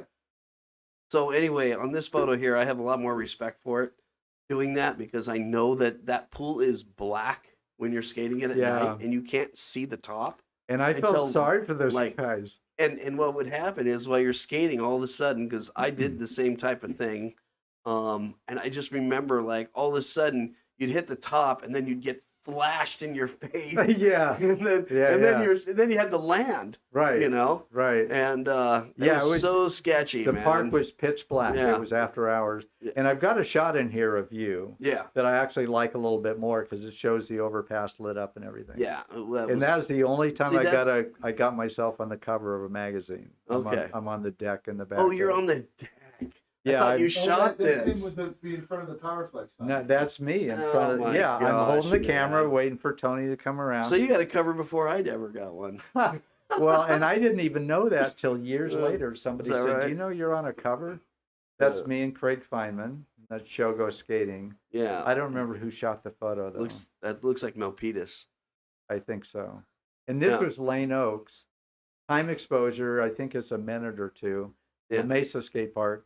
Lane Oaks was kind enough to carry a flare Yeah. while he's skating, and we didn't think about the fact that flares spark Yeah. and spit out. Yeah. And Lane got his clothes were trashed Burned up. and his skin burned. Yeah. But yeah, Lonnie Toft with his 8-wheeler. That's I think awesome. that was Big O. Oh, okay. Yeah, it looked like the little bowl, but the 10-foot bowl right there. Nicky Alva. Yeah. I mean, we Little get Schmicky. so bored down the road in the hotel room. Yeah. And that was, Yeah. most people don't know, you have to fill up a pool after you plaster it to cure the plaster. So I was there that day when John Silver, and I can't remember all the guys' names that are here, had an opportunity to, probably not really great to swim in it with that I plaster. swam in it, man. Did you? I was there. Yeah, yeah. That was fun. That was a super good. It was a super hot day too, so it just made sense. Right. Stacy So- Peralta at Uplands. Yeah, that's a great photo. That's like iconic for him. That is an amazing Steve photo right Alba, there, man. One of my favorites. Yeah, that's Upland definitely one of again. my top 3 Alba photos right there. And he's got some iconic photos, man. Who, Steve? Alba, yeah. Yeah, yeah. I mean, more I think than just about anybody. Right. You know? There's a story So- behind this Alva photo at Gonzalez. You know, that sticker on the front of the board? Yeah. Me and Tony actually have been interviewed for, and it was years ago, I don't remember, but they did a really clever splice where they interviewed Tony, and Tony talked about this photo because it's one of his favorite shots. Yeah. And I'm talking about the photo, and I said, the bottom of the board says, if you value your life as much as I value this skateboard, don't fuck with it. Yeah. Right? Uh-huh. So I said that in the interview, Uh-huh. and Tony said the same thing, Uh-huh. and they spliced them together. But for some reason, I end up with the final line with the word "fuck" in it, even though you'd expect Tony to. Well, I Hey, don't you know. can't say that word on here, man. Oh, that's true. bleep, bleep. Yeah, we bleep it out. Well, it's Kurt- live, so Kurt we're not Kimball. really gonna do it. Yeah, Kimball's rad, man. The That guy didn't get as Delmar. much credit as he deserves. You know, his son is ripping. Yeah, he writes for like Zero or one of Yeah, those. I don't one know of those too guys, much, too. but yeah, I can't remember. I might have. yeah, I love blown it, that but shot. Yeah, It was really tricky though with that back flash yeah, and then gnarls. yeah. I love this just because all the judges are, and, Right, and looking Daryl at it, does this yeah. eye contact. yeah. It's just priceless. This, I think this is Dave Morin here in the closest. Oh, and that's then that's Delmar. yeah, Delmar. The and second then Delmar Kurt contest. Kimball. Yeah, And I can't I really can't see. really see well enough to. Yeah, there's too much light Oh, there. Curtis Hesselgrave. Oh, He used to- Hesselgrave, He yeah, used to yeah. judge a lot of contests. Yeah, And there you are, Dave. You and Yeah. Gnarls. yep. I love that shot. And I like it because you can't see me. And I have Well, two, it's I have hard to two shoot knee pads. doubles. Like that's the My one you were favorite photo. talking about right Yeah, here. I yeah. love My this. favorite photo. And I've And that got never got published. no, It and I've never got got one of you published. doing an invert Yes. on that okay. same wall there. Right. But yeah, I love it. I wish I could have gotten in closer, but then you can't really Yeah. frame it all and get in as close as I, get would it. like. Oh, I have that photo now. You just sent it to me, so I love Yeah. that photo, man. That's one of my favorite photos right there.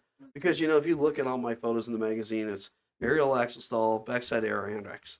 Yeah. You know. Yeah. And I'd like to do stuff that was different. Yeah. Right. You know. Eddie Algura at Colton.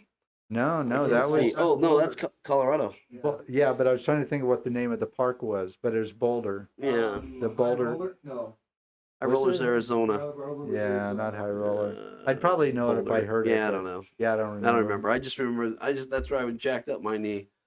Bad. This was just, I'm not in that, but it was a 2-page spread. And this Right. was when they did There's the a second page. staffers. Yeah, the second page is my, I don't know. and I thought I was being all clever Yeah. by, I guess it's not there.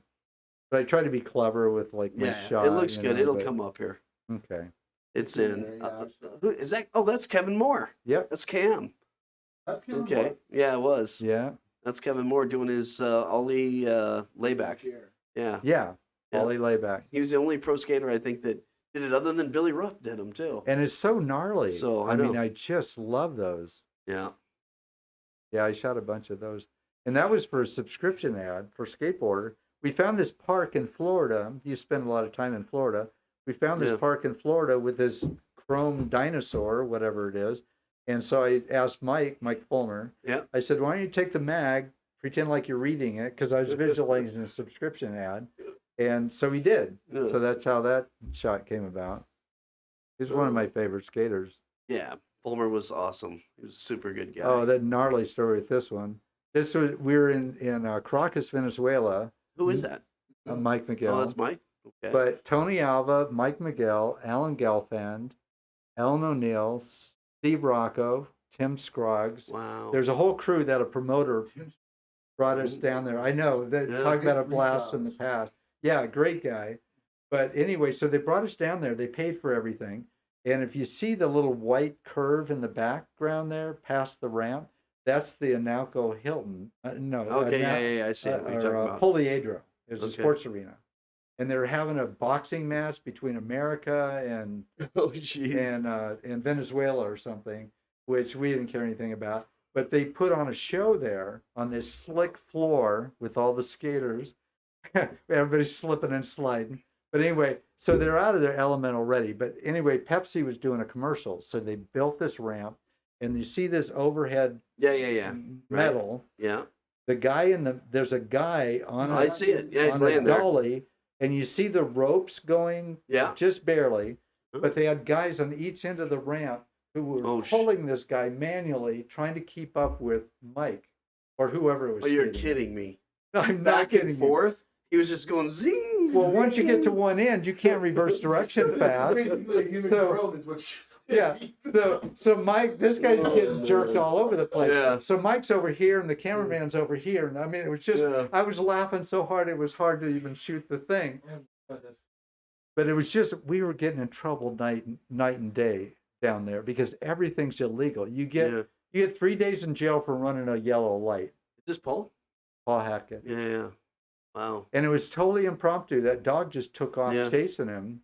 Oh, dogs And always Rodney? chase people. Rodney Yeah. Mullen, How about that? Rodney on Vert. skating Like, Vert. you don't see that very often. Well, and I got to tell you, You know. He wrote goalie. for a little bit, he saw me there and he says, "I want to skate Vert." Will what you year is promise?" this? Probably 77, 78. Okay. He was pretty young then. Is this No, Gainesville Skate Park, Gainesville. Sensation Yeah, Basin. Gainesville. Yeah. But anyway, you had to watch out for the alligators there. But anyway, so he says, "Promise me you won't take any pictures of me," because his parents would have forbid him Yeah, to yeah. skate. right? Right. Because they said you can skate freestyle, but you can't skate vert. And so I broke my promise to Rodney. I couldn't resist. So I took Yeah. the picture, and then Rodney saw me take it, comes up out of the bowl, panicked. Yeah. I'm never going to be able to skate again. Please, Yeah. promise you'll never, nobody, you won't publish it. And I made him a promise that I'll never show it to anybody, and I didn't for over 30 years. Nobody ever I saw think this his parents photo. are probably okay with it now. Well, I was joking with Rodney the other day about that. I said, Rodney, did you get in trouble? Like, did your parents ever see that photo? And we just had a good laugh about it. Yeah. But that's a gnarly wall. I mean, if you Yeah. know what that wall is, I don't know how much vert it is, but it's mostly vert. Could you imagine if he would have continued to skate vert? Like, would he be Oh, Tony Hawk right now? He was so good. Would he be Tony Hawk right now? He could be. You know what I mean? Well, Rodney sets his mind to something. Oh, I know. No. Yeah. He's super hyper focused. Yeah, man. Yeah, he's a natural. That but was 5 feet of vert. at least I think. Yeah. That was another one, but shitty transition up to it, and it was just the wall. Yeah. Steve Anderson used to come up and do, what do you call it, where you, like the coping is here and you kind of lap over it. It's not a rock and roll. It's a partial. Oh. Yeah, I'm not. Whatever, but he used to do it on that. And if you don't do it just right, you're either going to fall the 5 feet or whatever it is on this the other side. Or fall over the other fall side. that, yeah. Now, I skated with Steve, I think, at the Hollywood ramp. Yeah. That was back when I was back there touring. I love Steve. Yeah. Such a good I spent like show 3 going. weeks, 2 to 3 weeks down in Florida skating. Like, it was awesome. All kinds of people. Oh, this was when I started doing light painting. That's Stacy Peralta. This was actually in his driveway when he was living at home in Santa Monica. But he was so patient with me too. And he couldn't visualize what I was talking about either. So I set the camera up on a tripod. I put 2 little pebbles right where these lightning bolts hit the concrete. And so Stacy had a place to go between. And I knew, because I had to go in behind that, the shutters open, and I'm drawing a lightning bolt in the air, bringing it down to the ground. Wow. And then I turn it off and I walk over here and draw this one. And I did a number of them, of course, that didn't turn out. Right. And then Stacy goes, so where am I skating? Because it's dark. Yeah, There's no light. The same problem. So, of course, there's limited what Stacy could do. But so I just had him do this like nose wheelie and then manually flashed it. Yeah, Wally and away at Del Mar. Yeah. That photo's been published quite a bit. And then Tony Alva, hardcore guy. Who's in the front? Is that one of the Venezuelan cops? Well, he's like a military police. From where? But Venezuela. Oh, okay. This is a Caracas, Venezuela trip. So they're all over the place because I think the president of the country came to watch the boxing match. Oh, so these guys with machine guns are walking everywhere. And they're kids. I mean, I don't know how old this guy is, but he's friggin' young. So anyway, I thought, okay, let me get a shot of Tony. Or it might have been Tony's idea. Okay. You see the shirt he has on? I had it's a vest. Yeah. I had the same one of them. It was in purple and it was long sleeve. That's the one my mom got rid of, man. And that's why I say, like, I've looked on eBay a million times for him too. But wait, you got to go back to the Tony shot. Well, it's Tony too, but so I thought it'd be a hot idea to get this guy on a skateboard. Like I knew no fear, approaching this guy with a machine gun. So I said, "Hey, can you ride a skateboard?" Of course, he didn't speak English, and so I pointed the skateboard. The guy gets on the skateboard. He starts to roll, and I'm just gonna probably not a great shot, but he's got a machine gun, right? So I'm getting ready to shoot the picture, and next thing I know, the guy, he didn't know how to skate, and he slips, falls. Shit. The machine gun goes flying in the air. Oh shit! We all go running for cover because we were sure the thing was going to go off and hit the ground. Yeah, you never know. That's a great photo. That was at Tony's Malibu house. He had this plexiglass. You can't really tell in the dark, but this is at the parents' house. Was it his parents' house? Or is it Tony's house? No, I don't know. Tony's house. Was it? Yeah, I think it was. Okay. It was just. It was a cottage, really. Okay. Yeah.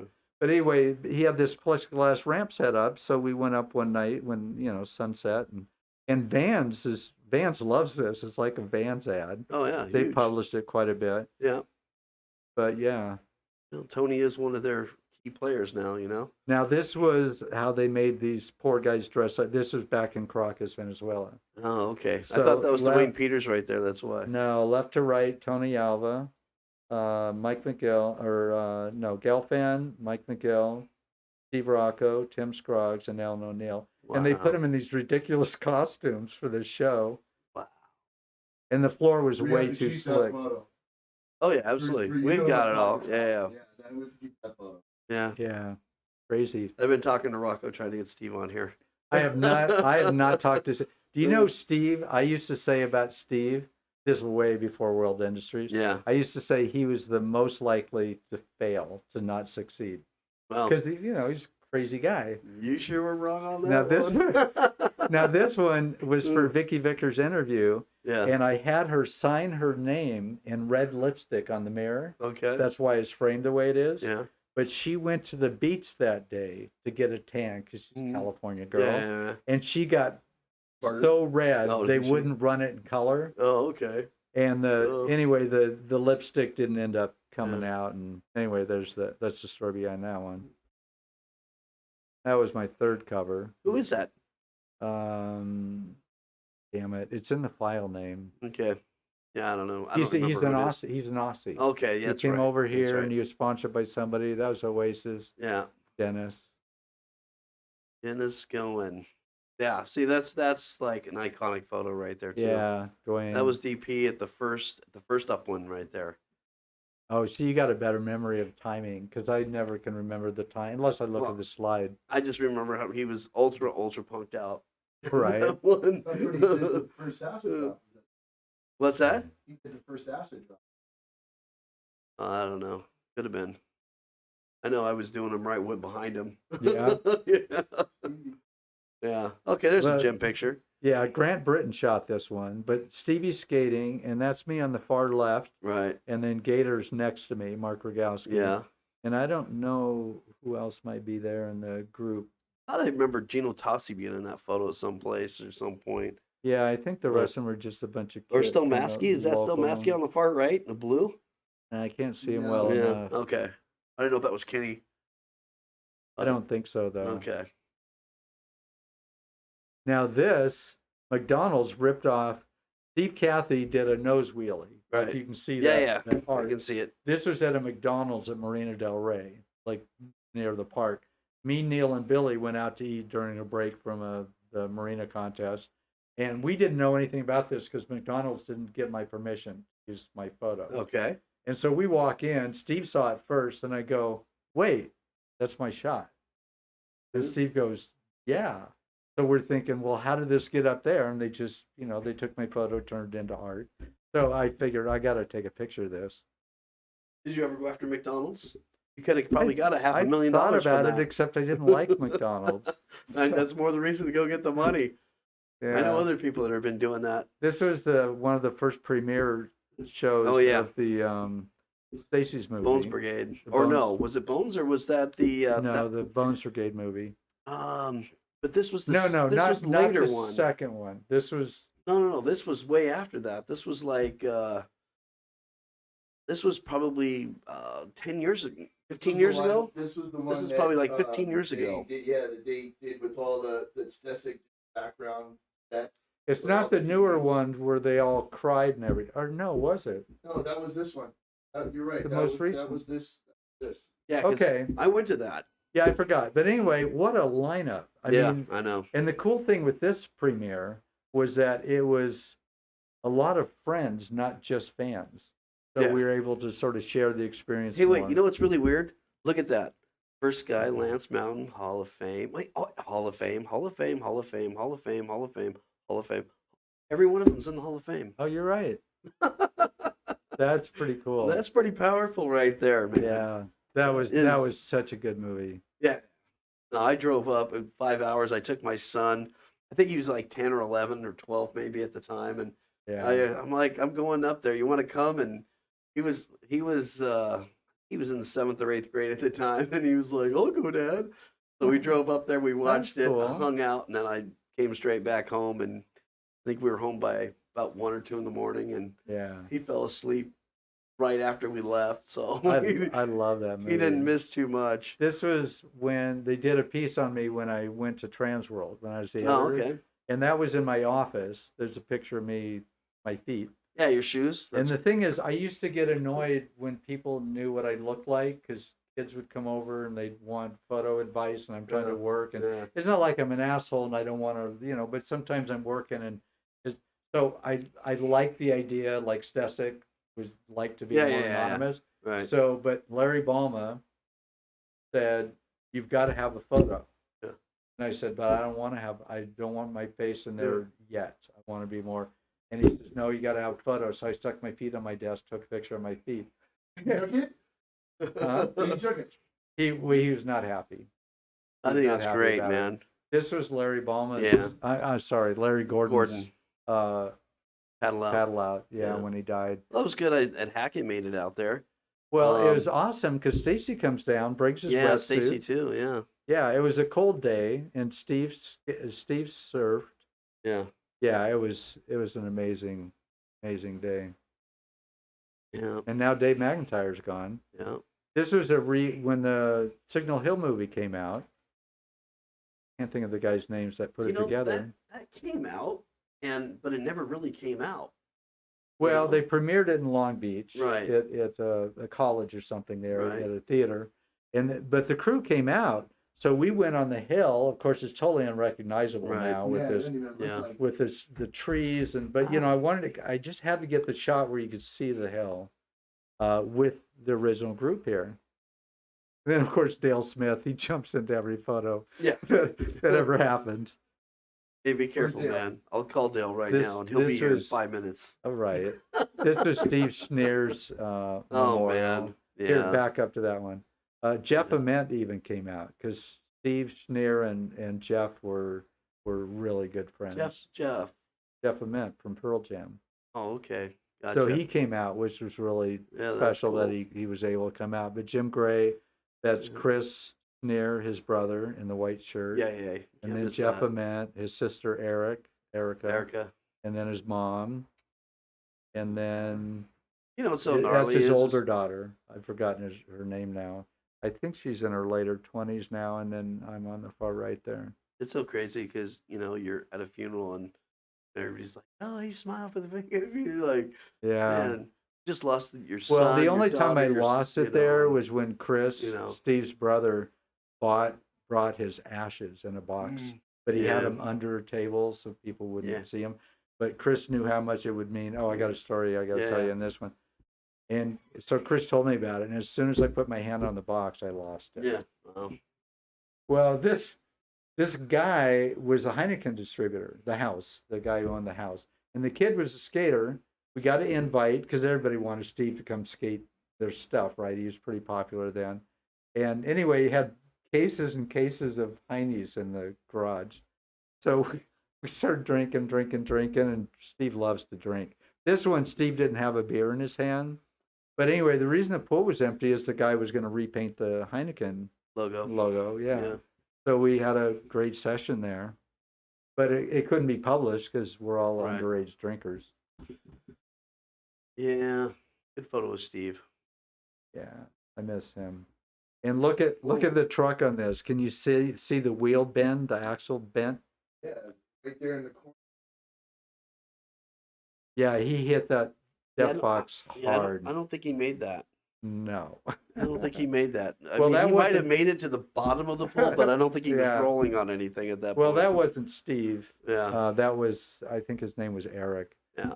That's when I published the GNS skateboard team book. Man, look at how many people are missing from that. I know, photo. right? Man, how many people we were losing? Great skate people. Ellen, Chris, Dave are all gone. Chris went way too soon. Yeah. That was sad. I was with Chris about 2 weeks before, a week and a half. We skated. Really? Yeah, we went around Lake Poway. We skogged, how cool is that? We skogged around it. And I didn't get an invite. No. Actually, I called, because you didn't give him an invite to the pipes out there. So I know, payback time. No, I wanted to go back to that because, I got to skate the Amaron pipes in Oceanside on the base. Oh, the San Onofre. Yeah, the San Onofre pipes. Yeah. I only went there once.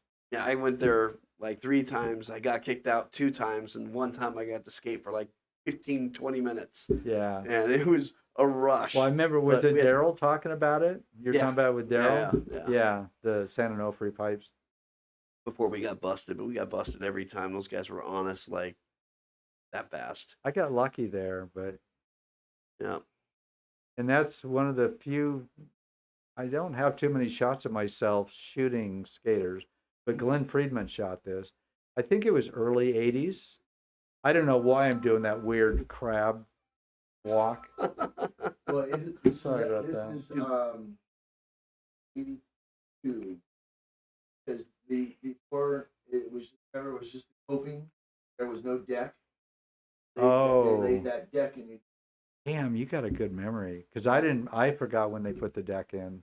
Well, that was the last contest I skated right there. That one? Really? Yeah. I think I got Wow. like 20th. But I was already just counted myself out of it. I just went in to have fun. That's Mark Yeah. Regal. That's up at Yep. Timberline Lodge in Oregon. Yeah. Me and Johnny Tussle Yeah. and Mark Rogowski, we went on a road trip, drove to Canada for some event, and we stopped at a bunch of stuff on the way. And that's at Timberline Lodge that had outside of Portland, Oregon, has snow year round. So anyway, It's good old Sims board right there. Snowboard. That's a One of the Sims original Yeah. Sims Yeah. boards, which sucked because that grip tape would always get ice built up on it, and then you had no grip. You couldn't keep your feet on it. And that was in outside of Phoenix. Obstacle pool? I don't remember. Chris Miller at the Terra at Tahoe in Lake Tahoe. That was 85-ish. That was kind of I guess that was my first Trans World. That was a real controversial cover. A lot of people didn't. Who I can't even really see what that one is That's about. Mark Rogowski. Oh, is it Mark? He's just stuck in signing. the Caballero board. Yeah, he's signing autograph. Well, the kid that was Yeah. at Mount Trashmore, Yeah. and the fans were just tearing down the fence.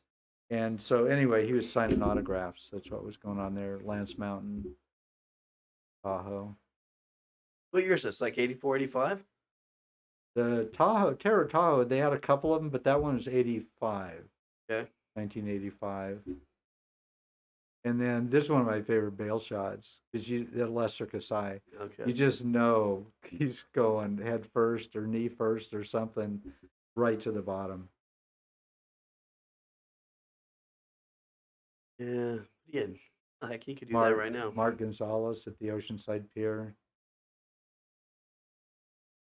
You know who else is in this? It's hard to see, Dave, with the lights on us. Yeah. But that's Ray Underhill in the background on the left. Oh, no way, really? Yeah. Wow. Which makes it especially sad.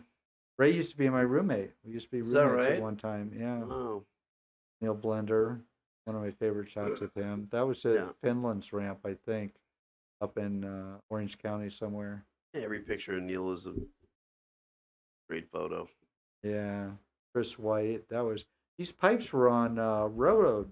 What do they call it? Like the bottom thing of a railroad car, but there's nothing on top. You can put Just whatever. Flatbed. Yeah. yeah, Like it's a like a flatbed. flatbed. Yeah. Well, they had these pipes on it. This is in Neil's bedroom. Huh. He had such a cool collection of toys. This was actually for his interview for Trans World, 1986-ish, Unreal. 85, 86, something like that. Yeah, Neil was always one of my favorites. Nice black and white shot. Hall of Fame. Yeah, this was that one picture I was talking to you about. I didn't know who the far left guy was. Yeah, and I don't know who, and that was at the ASR show, I think. Yeah, it was funny. Like, I probably had more pictures taken by T-Bone than anybody. Really? Yeah. Yeah, he's a good guy. I don't remember. Oh, this is something I'm really proud of. One thing I've done since I left skateboarding, or at least being active or working in it, is using my photos to donate to causes. And this organization, the Moss Foundation, which I think is located in Australia, if I remember right, but I gave them a whole bunch of my photos, and then the guys would sign them, like Dwayne signed that one on the right, you can see, and donate them, and they auction them off to raise money.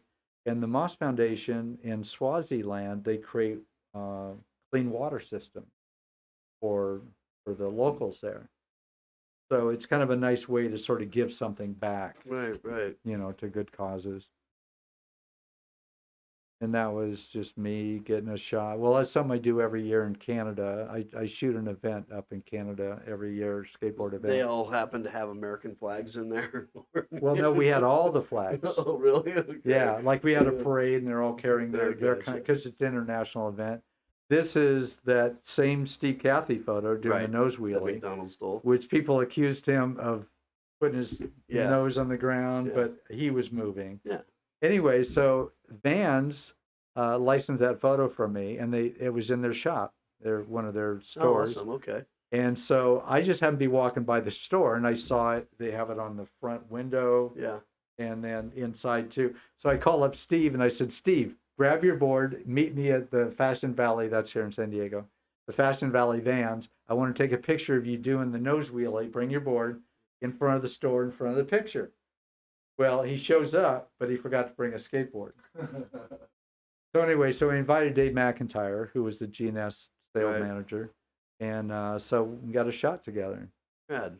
And the kid who took the picture was all stoked because I had shot the photo, but he didn't know who any of us were. Yeah. And this is just a collage from the Vancouver. It's a freestyle event. So I just created this collage of all I've been doing it for about 10 years now. And then this is a shot, I don't know. Oh, that's Stevie Cab bailing. No, it's the Elgato. No, that's the Gold Cup. What? It says it right there. Oh. Yeah. Oh, I was thinking there's another shot similar to this. There probably is. Anyway, that one's in here because I'm on the left there now, shooting a picture of Stevie bailing. It looks like Marina, 2 upper keyhole. Yeah, I guess I had that one wrong. Yeah. No, I don't think so. Yeah, but look at all the stickers. Look at all the stickers under the tile. Yeah. So I don't know. I'm just looking at the tile and, I don't know. The tile of Marina, but I don't think that's Marina. No, I don't know. I don't think so. Didn't Lakewood have a no. with the same tile? They never had a contest there. Can you see the file name there on your computer? Because I put the location, if I know it, I put the locations in the file names. Oh boy. Good luck. Okay, hey, let's ask George. Hey George, come on, hit us up and let us know where it is. Well, or DC, if you know, let me know. Yeah, you got to get one of those people that just has like this photographic memory. Yeah. They can remember everything. Well, I mean, the coping looked a little bit different. Oh well, it's not like a major deal. Yeah, it's not. Yeah, but this will give us time to skip about 100 photos. Right. There we go. Now we're caught up. It's the Elgato Classic. Damon Dodge shot the photo. Stevie Caballero, the Elgato Classic. I thought it was Elgato. 2017. I think they put that Gold Cup up. Oh, shoot. That's Dan. Yeah, Sperano. Sperano and yeah. Okay, there it is. So that is. I thought for sure because I remember socks that the guy's wearing or little things, like when I'm taking the pictures. That's Palm Springs Skateboard Park. Right. Got it. That was a fun event. That was in England. Went off to a park, just shooting. I don't remember who shot the photo. And then these are the photos I was telling you about at TNC, Town and Country Surf Shop in Hawaii. With Darren Ho, Mr. Ho? Mr. Santa Claus himself. Oh. The Costa reunion. Yeah. I got there a little bit late. I did show up for that. It was good to see. Did you go? That was 2009, the first one that we did? That was the biggest turn. Now that was Slam. Yeah, everybody, almost everybody came out for this. People came in from other states. I mean, it was amazing. A lot of guys from Colorado were there, if I remember right, too. I can't remember who it was. But I remember I got there about an hour and a half. There's a lot of people that already left. There was only like maybe 25 this people one, left. Tony Hawk, that's him on the left. Yeah. Tony and Mark Mothersbaugh from Devo, they've gotten to be really close friends. Mm-hmm. Now, when Tony found a play called Slam, or a book called Slam, if I remember right, and he wanted to do it, but he wanted Mark Mothersbaugh to do the score. Okay. Do the score for it. Yeah, I didn't realize that Mark was still really active. Oh, he's huge. He still is. But back in the day, Devo was as much a fan of us skaters as we were of them. Like I remember Pomona, they did something there, and there was Devo showed up, and anyway, everybody's asking for autographs. But this was at the La Jolla Playhouse a couple years back, I think, and a guy named Kyle Hamilton, he was in the play, was cast in the play. And so I got invited to come up, check. It was just like a premiere. Yeah. What do you call it? Like a staging for the actors. And Mark's just an amazing guy. Yep. I know Tony was just back in Vegas, with the Devo came on, and they were working together on it. Yeah, 'cause I know a bunch of people that went out to it and stuff, and they hit me up late. Tony wants. I'd go. Tony wants to bring that play to Broadway. Oh, really? But then the pandemic hit. Oh, okay. And so they kind of had to put it on hold. Gotcha. Yeah. Trying to think what else. I got an invite to kind of go, but I don't know what happened then all of a sudden. I'd love to. Well, I was asking Mark how much you guys play now. Yeah. Because you don't always catch when they're touring, and they don't tour regularly. These are all your passes. Yeah. And stuff, Well, business cards. Yeah. That was my business card for. That's what I use for you. And then my Trans World card. And my license plate. Yeah, 1980. Now I grabbed the one off the back. Oh, you still have it? Well, you're not supposed to legally. You're supposed to turn them in. I have mine The front plate was demolished. Yeah. But the back plate I took, and I still have it. And these are some of my press passes for different shows.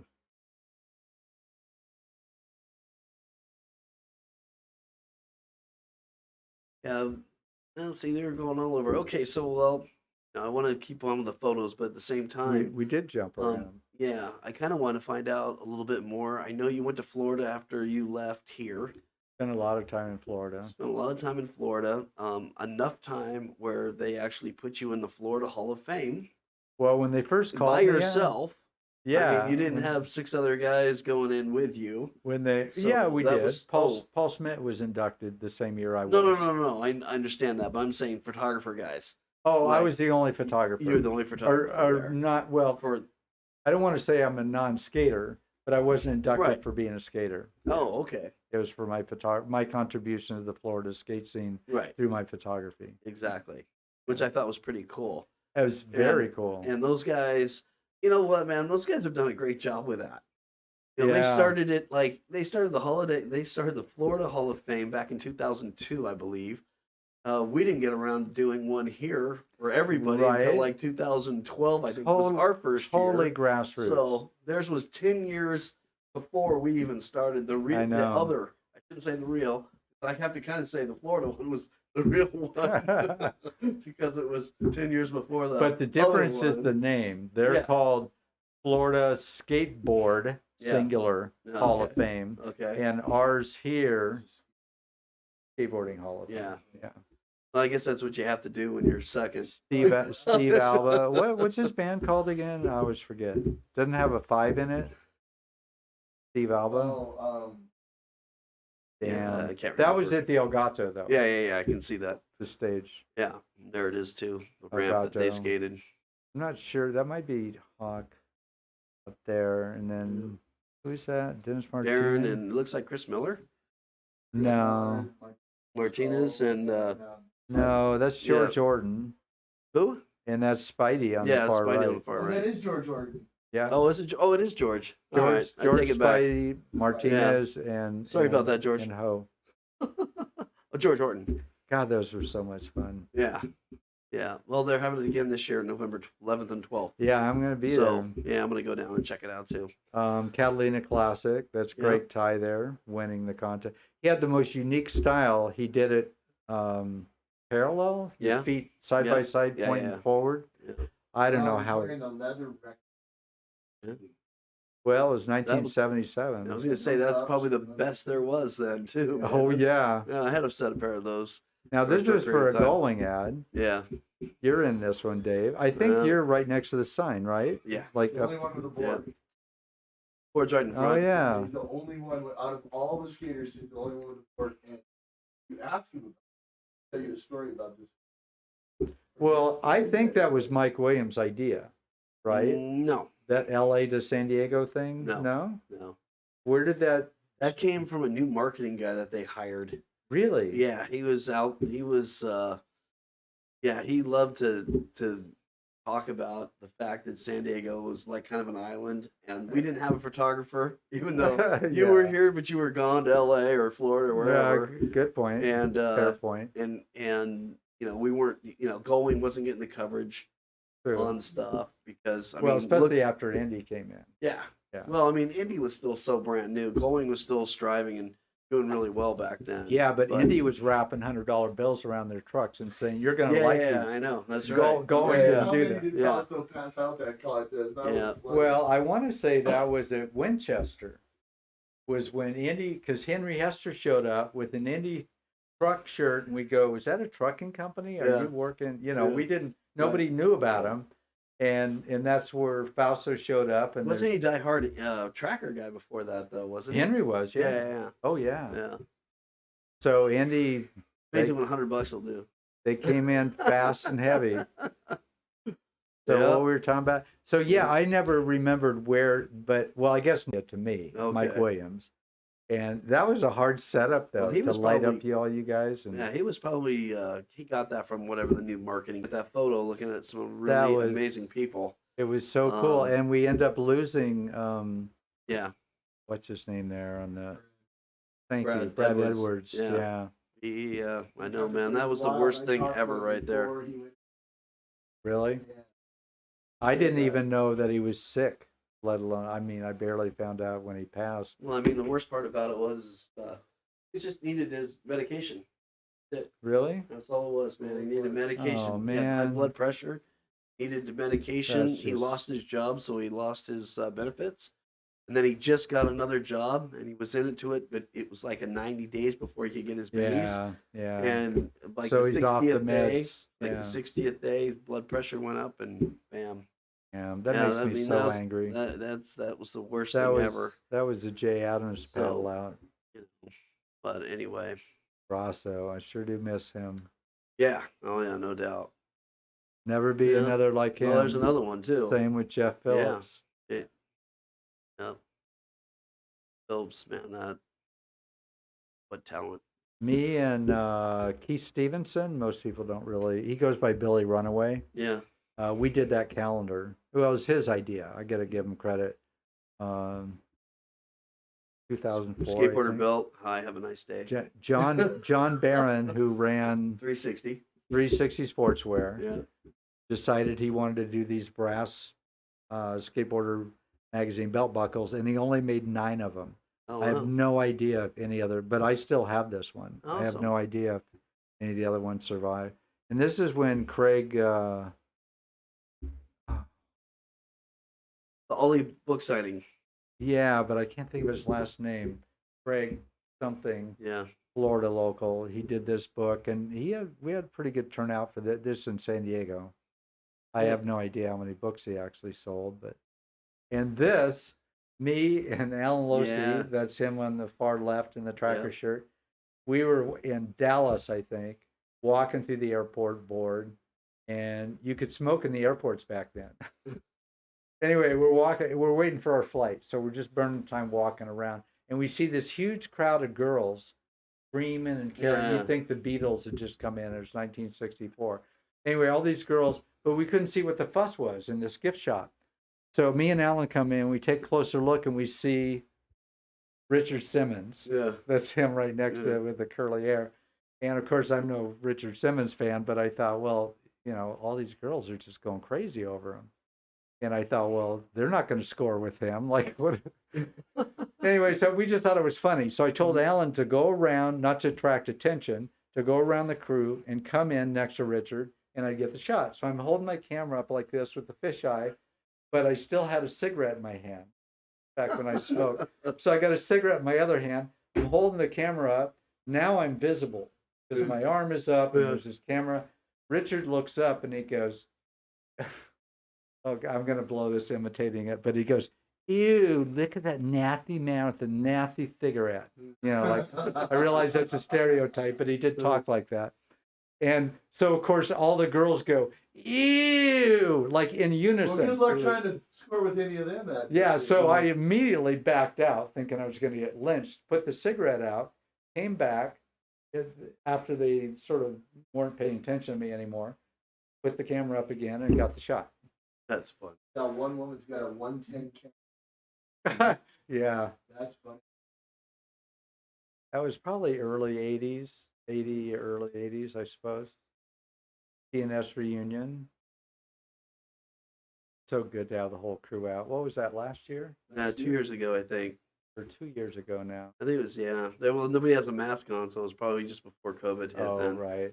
This was So, Fred Smith with a gun, yeah, the red shorts. The kids were just locals. Eddie Radegui is the guy skating. catching air. Yeah. And that was the Tijuana skate park, Yeah. Skapistas wow. de Tijuana, which was like the most gnarliest park I'd ever been to. There was like water in some of the places, boards with nails in Dirt. them. There's all kinds of crud Yeah, there. it was. No pro shop, and you get warm soda for like 50 days. I remember- Well, they had something in there, some kind of But shop. later it stopped went away. Well, this was 85 or 86, so I don't know what condition it was before or after. Yeah, 80, I was skating. I went there in '85. Did I you? skated there until it was no more. It was- The place was It was kind of fun just for the adventure. Plus, going with a guy like Eddie, you know. and where it was. Right. It was Right. in a really bad part And of Fred town. Smith. You put Fred Smith and Eddie together, and they're just a lot of fun. Yeah. Is that what's that he's holding right there? It was like a toy gun, plastic Ah. gun. I don't know where we found it, but and I don't know what story we were trying to tell with the kids at gunpoint. TV Well, the cab, crazy thing about it is the gun rules down in Mexico are a whole yeah, different level than right, anywhere else, man. Right. I'm surprised he'd get shot. Couldn't down do it there. now. Now this is Yeah. Losi's band. Yeah. It was so good that he was healthy enough for that, for the Elgato. Yeah. That is- Wow. Yeah, poor We just- Ellen. He's been through a lot. Burned through 160 photos somehow. Pretty Well, quick. 160 plus the ads. You didn't Yeah, yeah. have the ads. Yeah. Yeah. So anyway, okay. Well, I've got about 4 pages of questions here. Maybe another 3 hours. Man, we're all over the place. No, just kidding. We're like it's on a not that, roller It's not coaster. that bad. Yeah, I was thinking like after the Florida Hall of Fame. What are you doing now? What are you up to now? Well, I don't like to use the word retired because I'm still kind of active, Yeah. but I went back to just freelancing. Okay. So now I take either photo or graphic design. I went back to school and got a graphic design degree, and How old just were you when you got that? well, after I left the sheriff's department, I went back to school, got the degree in graphic design. That would have been around 1990. So I just freelance this stuff, and the thing is, I don't need the money anymore. So I take projects for the fun. Oh, good. I get projects. Yeah. He just said the key thing right there. Yeah, exactly. Now- That's something to talk to you about. Now, I didn't say not get paid at all. I said I just don't have to care about the money. We'll pay you a beer. We have cases Yeah. of beer. We got Well, that's a start. That's a start. Hey, look, we got a negotiation going on there, right? That's a start. okay. Well, all right. Well, I just want to touch real quick. You spent a lot of time putting together a timeline of skateboarding. Kind of Yeah. a history. I think it started even before 1940. Or was it like 1940s? 1920 something. 1920 something. Yeah, it started. And I then. had no clue it went back that far until I started researching. But you know why I did that? It was 2004. I had been out of the skate scene for a while, Yeah. just doing my thing. And then in 2000, when the old school craze, everybody had to have the old school stuff. And I found out how much stuff in dollar value I gave away Yeah. Yeah. at that Yeah. point. I know. Same So here. 2000, I Same remember here. that distinctly. It's Yeah. easy to remember. Y2K, Yeah, yeah. 2000, and everybody wanted photos for magazines, articles, interviews, movies, whatever. So I'm not dragged back in, but Yeah. like I come back into Right. the scene, reconnect with the whole crew, and then I started reading some of these books that are being put out. And Yeah. I don't want to call anybody out in particular, but they're getting our story wrong. People that weren't Big there time. are telling Yeah. our story. Right. And I said, wait a minute. This cannot stand. So in 2004, so a few years after I got back into the scene, I started calling everybody up. Yeah. Some of these people are gone now, Yeah. but I started calling people up that was there. Jim Right. Fitzpatrick, never talked to Tom Sims, too late Yeah. with him. But Right. anyway, I started talking to everybody and started putting from the source, started putting together our history. Yeah. It's just an outline. It's not everything that ever Oh happened. no, I know it's just an Yeah. outline, but I read the whole thing, Did you? Yeah. Well, And- Tracker included it in their book. Yeah, Okay. Yeah. All right. Well, I just yeah, I got depressed on the last 10 years. Everybody dying. I know. Well, that's why I stopped So, doing it, because yeah. it was one big obituary. Yeah, it became an obituary, like, and all important people. Of Most course. of those guys So were all I have to guys that were ask, the Hall of Fame. 20s, Yeah. in the 20s, where were they skateboarding and they using metal wheels? 2x4s, or it was related. The equipment was all coming from roller skating. Yeah. So it could be a 2x4 or a piece of scrap wood, and then you put roller skate trucks. Neil has done this. Yeah. We went into a skate shop. No, me and Andy Anderson went in. He wanted to emulate Neil Blender because he idolized him, and went into a roller skate shop up in Kearney Mesa or somewhere. And there's a couple of, I almost started to say something a word I shouldn't have used, but there's a couple of ladies in there were happy to help us. And we bought a plate, like off a normal shoe plate Right. from a roller skate, and cut it in half, and then put it opposite ends of the skateboard. You know, Neil has done that. But now I got off the topic. We were talking about Yeah, off the topic. We're talking about the yeah, but you mentioned something about the gear, the equipment. yeah. Yeah, it was just whatever you could 1920s. find. But the wheels would come from roller skating too, Yeah. early on. Well, I'm gonna get Dale Smith on here. And Man, he'll be a Dale, wealth. Dale has the collection. I've seen it. Yeah. It's remarkable, the stuff that he has from got like Scooter 1925. Yeah. He's got like skateboards. The first ones with actually warped tails in it, I think, started in 1940. Well, they were And a he's wood got these- wedge was the first kicktails. Well, that's A little piece of wood. skateboarding, but Dale has stuff that guys concocted somehow. And, Oh. and actually made like real Really? warped tails, okay, and on like different kinds of like amazing Damn. wood and stuff. Like his collection's started. Well, And- Stevie Cab's got a huge collection too. He Yeah. really got into the vintage stuff. Yeah. But yeah, Dale, he's the I haven't master. seen. Dale's the I've never seen Stevie, but Stevie said he was going to come on the show. Oh, good. He sent me a thing online saying, "Dave, I want to get on your show. Let's go." So we got to mark him up after our next guest, which is going to be Mr. Jim Gray, coming in That next should week. be fun. Yeah, I got some fun stories with Jim. So Oh yeah. that one. will be- He's the but- most underrated and underappreciated guy out there. you know. Well, to a maybe point- next to To you. a point, yeah. But at the same time, everybody loves Jim. Except he- there's one guy that likes to heckle him. Actually, yeah, there's one guy. Well, Jim always likes to remind us of Yeah. how he was like underappreciated. Yeah. Yeah. True. But yeah, so I'm gonna get Dale on here too, and but I want to show his collection. I want to show a lot of it That'd and be talk awesome. about it because there's I you know, he's got a storage shed somewhere, and it's full of like the oldest, craziest, coolest stuff ever. And I like the I'm ones looking that have forward the to getting it. handles, yeah, like when it was a box, like a wooden crate. it was like a with crate. the- Yeah, Yeah, yeah, and then I've seen that.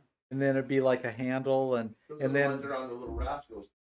Old, Yeah. movies, the little rascals. and when you get better at it, you go, "What do I need this handle for? Yeah. Let's get rid of this handle." Yeah, but those things were like squared off too. Like Yeah. like I don't even know how they They were stood on they those were things. the You they were know? the planking for the old orange crates. Yeah, that's Right. pretty much what they were. But yeah. the truck's so narrow, and Yeah. the box was so big, you're edging all the time. I mean, Yeah. you're scraping all Yeah. the time. Either side. Yeah, so you just go straight. But Yeah.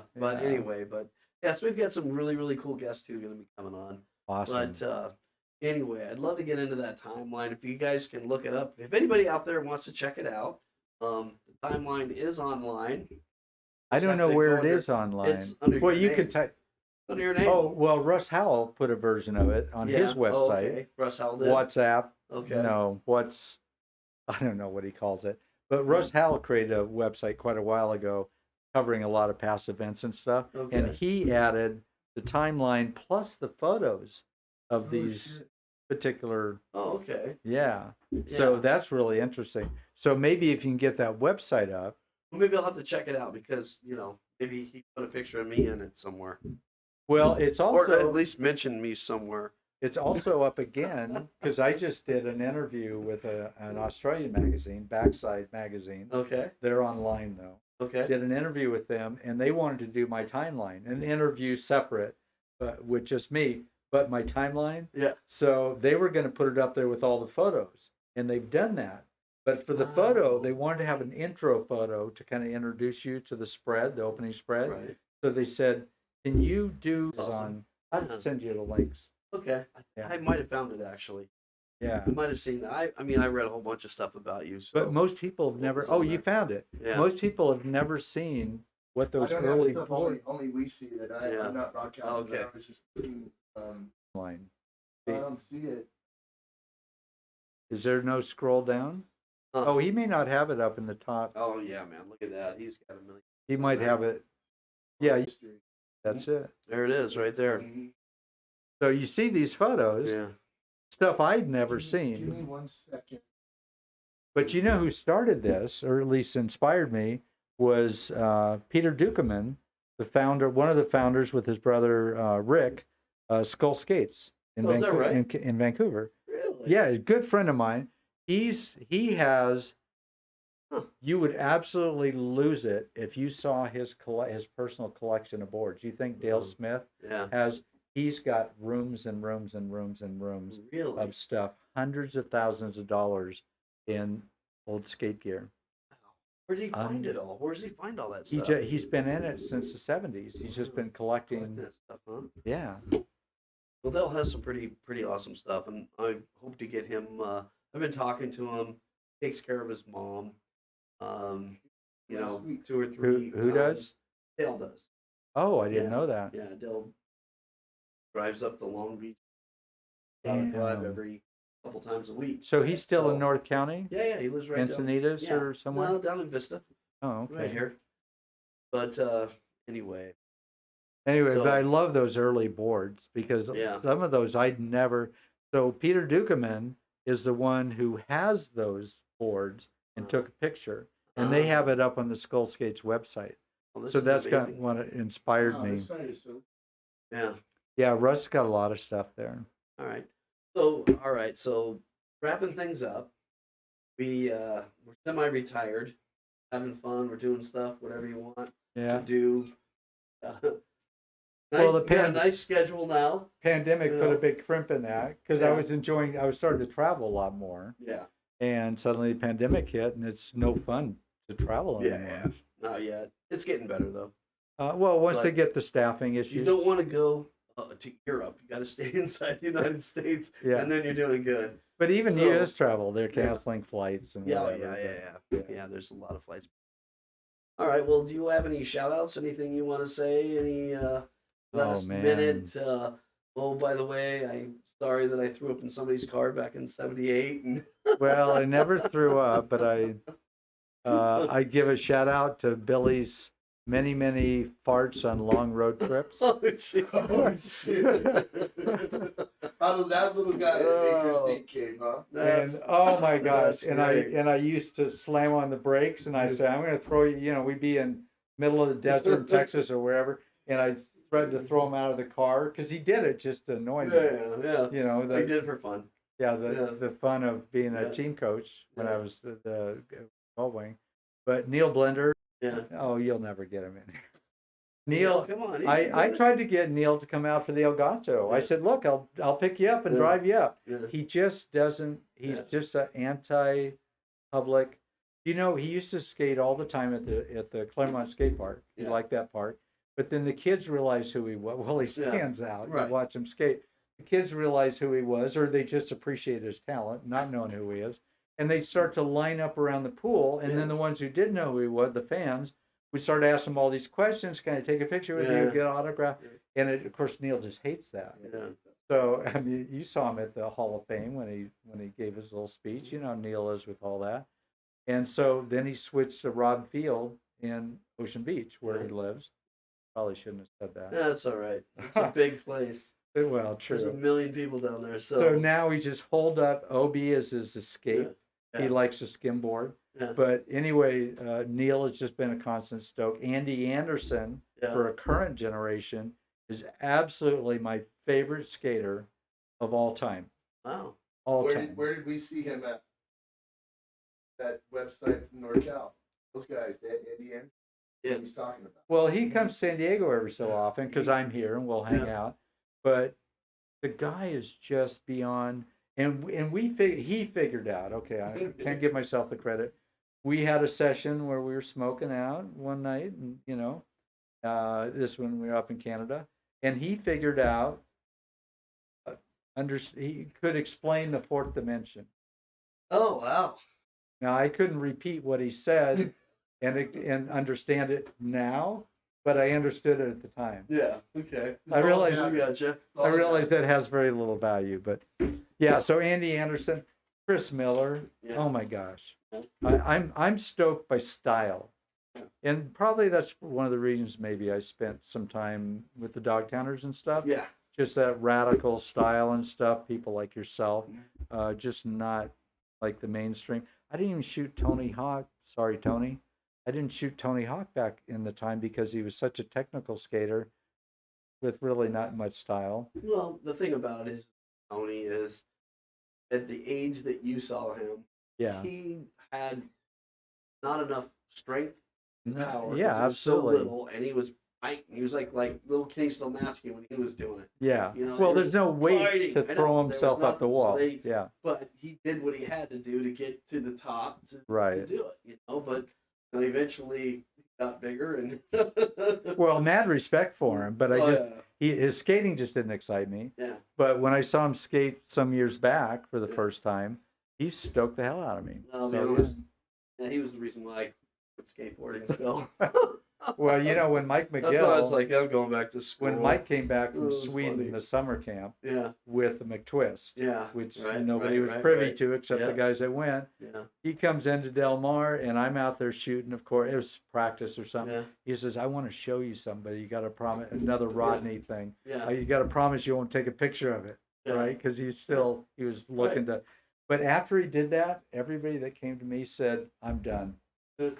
I'm done," because the trick was so insane. That was me. I was in the park when he was practicing. I went, Yeah. I'm done. There's But no everybody way I can said, get- if that's what I got to do, to stay in skateboarding, I'm done. I think I remember Christian saying that. Christian Yeah. Soy Oh, come saying, on. I'm done. I can't. This is too much. He learned that trick in probably 10 tries. Well, maybe so, Yeah. but that was the gut reactions to Yeah, that That was trick. the reaction No. of everybody that day. Their Yeah. jaws were dropped. Like, what just happened to skateboard? Well, my Yeah. first reaction was, do it again. Yeah. What the hell did you do? Do Yeah. that again. Yeah. Right. Skateboarding, even like the Miller flip, I remember when Eddie came out Right. with El Garriel, it was like, okay. Yeah. I was like, I'll learn that tomorrow, It was- I a think bit longer, but I think the stuff that you you know. blend your Yeah. like you don't see people doing it. No. no, He Neil comes did up with the tricks. best names, though. Right. Yeah. He's got the Right. best names for tricks. Let's just call it the Madonna. Yeah. Yeah, right? Or the woolly mammoth. I know there's a story in Neil's mind behind these, but I don't get it. The cage whip. Well, Yeah, you have to- right? You're gonna have to talk to him about, Tell them your experience here. See, Yeah. it's worth it. We would love to have. Oh, Okay. I would be happy to, I'll- try to talk yeah. him into it. Yeah. It's gonna have to come from like 10 different angles, I think, or we're gonna have to go kidnap him. He's a tough cookie, but getting him in front of a camera live, I don't know. We'll have to see. That's what makes it fun. Anyway, Get him stoned first. Jim, thank you. That was That's awesome. my- I really appreciate it. My pleasure. Your photos and stuff, all the stuff you brought to skateboarding, awesome. You got to, virtually make the history. Like you were the part of the history of the skateboarding with all your photos and everything else, and we think of like Well, we don't thank have you. video. Like our generation, we Right, don't really have right. video. And the Yeah. person that has all the video, he won't let it go. One day. Maybe his kids I hate to see that too, because I'm sure he could. Oh, I would use hate the that. money, I would hate you know, that. Yeah. and or maybe he'll just give it to them. Who knows? Right. But Think about how much You know. yeah, Oh, well, and I'm afraid that stuff doesn't last forever Right, unless yeah. it's stored right. Yeah. Just like my slides, right. it degrades. Well, look at what Dennis Ogden is doing with the Marina Del Rey stuff. The building the park. Oh, Oh, I didn't realize he'd done that. yeah, He's it's been, online he's been school. putting it up there. Like the last one he put up, they had just done Yeah. the turning point ramp was Wow. It's wild. Well, this was a really cool show in the sense that I have all these questions. Never got to him. I didn't even ever really even look over to Did we really miss answer that. most of the points? Oh yeah. No, We just went around everywhere. You got about 60% of the stuff. Yeah, 'cause I was probably, marking yeah. it off. Yeah. Well, But I mean, anyway. we're old friends, so I knew we Yeah. were going to ramble and Yeah. But that's what's good. But it's more of like I'm just trying to like bring out the history, and I would say that's my biggest focus now, because I don't know how many years I have left. I mean, I may none of live us do. another 20 years, or I could die driving home right now. That's So for me, preserving our history is I mean that's what's most important. And that's why I really wanted to do this. yeah. Is to talk to everybody and find out like the history, funny little things. I mean, there's so much stuff. I mean, I have never even said on stories Yeah, when yeah. I was in Europe and Oh, you've got everywhere a else million and stuff. stories. Oh, I've got a zillion stories. But, Can you figure like- out a way to interview yourself, maybe? Yeah, I can. I've been talking Hey, about Dave, doing you it, remember actually. this? I hadn't thought of that. I'll talk We to my- could do that. That's the right. That It is, would actually be pretty funny. That'd I'll talk to myself in third person. Yeah, exactly. no, See, but we'll talk about that. I can do that. My European experience, I actually was a team manager for a month. Really? And I helped, back when I started work for Plan B, when I first started working, Yeah. Mike Ternancy was getting married and he had nobody to take the team over, but he had already set up the tour. Now, who did the Plan B? Who started that Mike one? Ternancy. Oh, okay. So MT did it. He and I were like best friends. Like, we were roommates together for, I don't know, like 5 years or something. Cool. 4 or 5 years. We had the 8th Street team house, and that's when I first met Mike. And then after Yeah. that, it was there. Anyway, but I went there with the World Industry guy stuff, and man, I was telling a guy today like half the stories. He was sitting there rolling. Yeah, Like it's yeah. just absolute comedy. Yet a lot of it wasn't funny. It was really like it was just a lot of racism in Europe. Let's say that. Oh, yeah. And like especially 20, 30 years ago, there was a Yeah. lot. People talk differently than they hear, Right. and we ran into a lot of problems with. Yeah. And it Well, was just like Jack's- every time I was like putting my head down, like, oh man, we're gonna go to war right now. Like, hey Duffy, where are you at? Because Duffy and I hung out together on like trip, and I don't know, Yeah. I had to go to like the police station, I don't know, 3 different times, Yeah. or I had to deal with the policeman like 5 other times, from Oh, just man. trouble that came our way because Right. of the wrong reasons, and Well, that's like Dave McIntyre. He all the time we'd get in these food fights, destroy I restaurants, know that was one of my questions on here. I never got to. and the hotel So, destruction thing, yes, and he'd have to pay people off. yeah. Be For quiet. yeah. No, I remember, and I had that on here too. So look right here. Working for GNS. Remember the food fights? Dave Mack was one you remember. Oh, there's a million stories with that. Yeah, there's a million stories. Tearing of that, up- but people never like We have to people do- out there we have to never do a saw part it. two. You know? We're gonna have to do Yeah. extend this. So many stories. There's like all the Oh, food I mean- fights and stuff. I mean, I was involved in one where I got invited to go to a pizza place, and I was wondering why people were buying certain things. Oh, and everybody was like, "It's good fight afterwards, man. This Yeah. place is gonna get torn up." I Oh was like, yeah. "Are you kidding me? Like, duh, really? I'm just gonna do that?" And then Mac starts it, and then it was just. But he'd sit there and everywhere. going, "Stop it, Yeah. stop it!" Yeah. But then he'd Oh want to yeah, be in was he the started it. instigator. Yeah. Yeah. Yeah, But- and he would pay the people off like $1,000. Like, here's cleanup money, it's Well, he $1,000. had to pay several hundred So- at a Chinese restaurant Yeah, that we trashed. yeah, And there were other patrons, so they were getting pelted with the food. yeah, as well. I believe it. But the worst was a water fight. Yeah. It was summertime.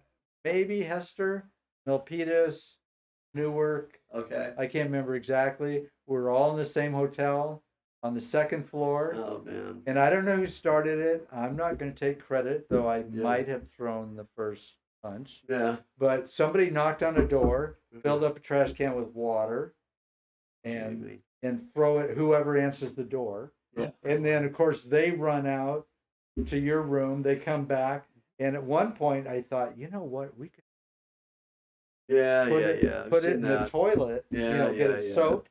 And when you throw that, it turns into a million spitwads. Yes. But the walls were covered with this flock that used to be really popular wallpaper. Yeah. We trashed that place, and there was so much water, the water was leaking to the first floor. Yeah. And I don't even know what they had to fix that hotel. Yeah. But at one point, we were all in our shorts. It was like having a pool party. Right. And through the carpeting, the shack carpeting, Yeah. and a wave of water. Exactly. Yeah, I've seen all that stuff, man. And I mean, that was just one Yeah. incident. But Stevie Cab remembered. He remembered that because I was talking to him a while back about it, and he remembered, and he either said Newark or Milpitas. I was gonna say must have been Milpitas then. Yeah. Stevie was still amateur even at Milpitas, and Yeah. he was at the first Winchester too. I think he was amateur through the second. Amateur for the first Both Winchester. both Winchesters. He Yeah. skated in it because it was a pro. They made it a pro-am, so him and Scotty Frost could skate. Yeah. And then they got like second and third place in the contest, and Yeah. I ended up in ninth with seventh place money. So I was like, okay, whatever. Yeah, it was crazy. So yeah, that's when I quit Sims actually. But anyway, all right. Well, Jim, Crazy. again, thank you very much, and I want to thank everybody for out there for sticking around and watching. I hope you guys enjoyed the show. Don't forget, End Zone, baby. Hey, check out the dice game. Go online, and you'll see that there. Thank you for everybody for YouTube. Thank you everybody out there on Twitch as well. We really appreciate you guys checking this out, and we hope you enjoyed our show. Anyway, good night. All right.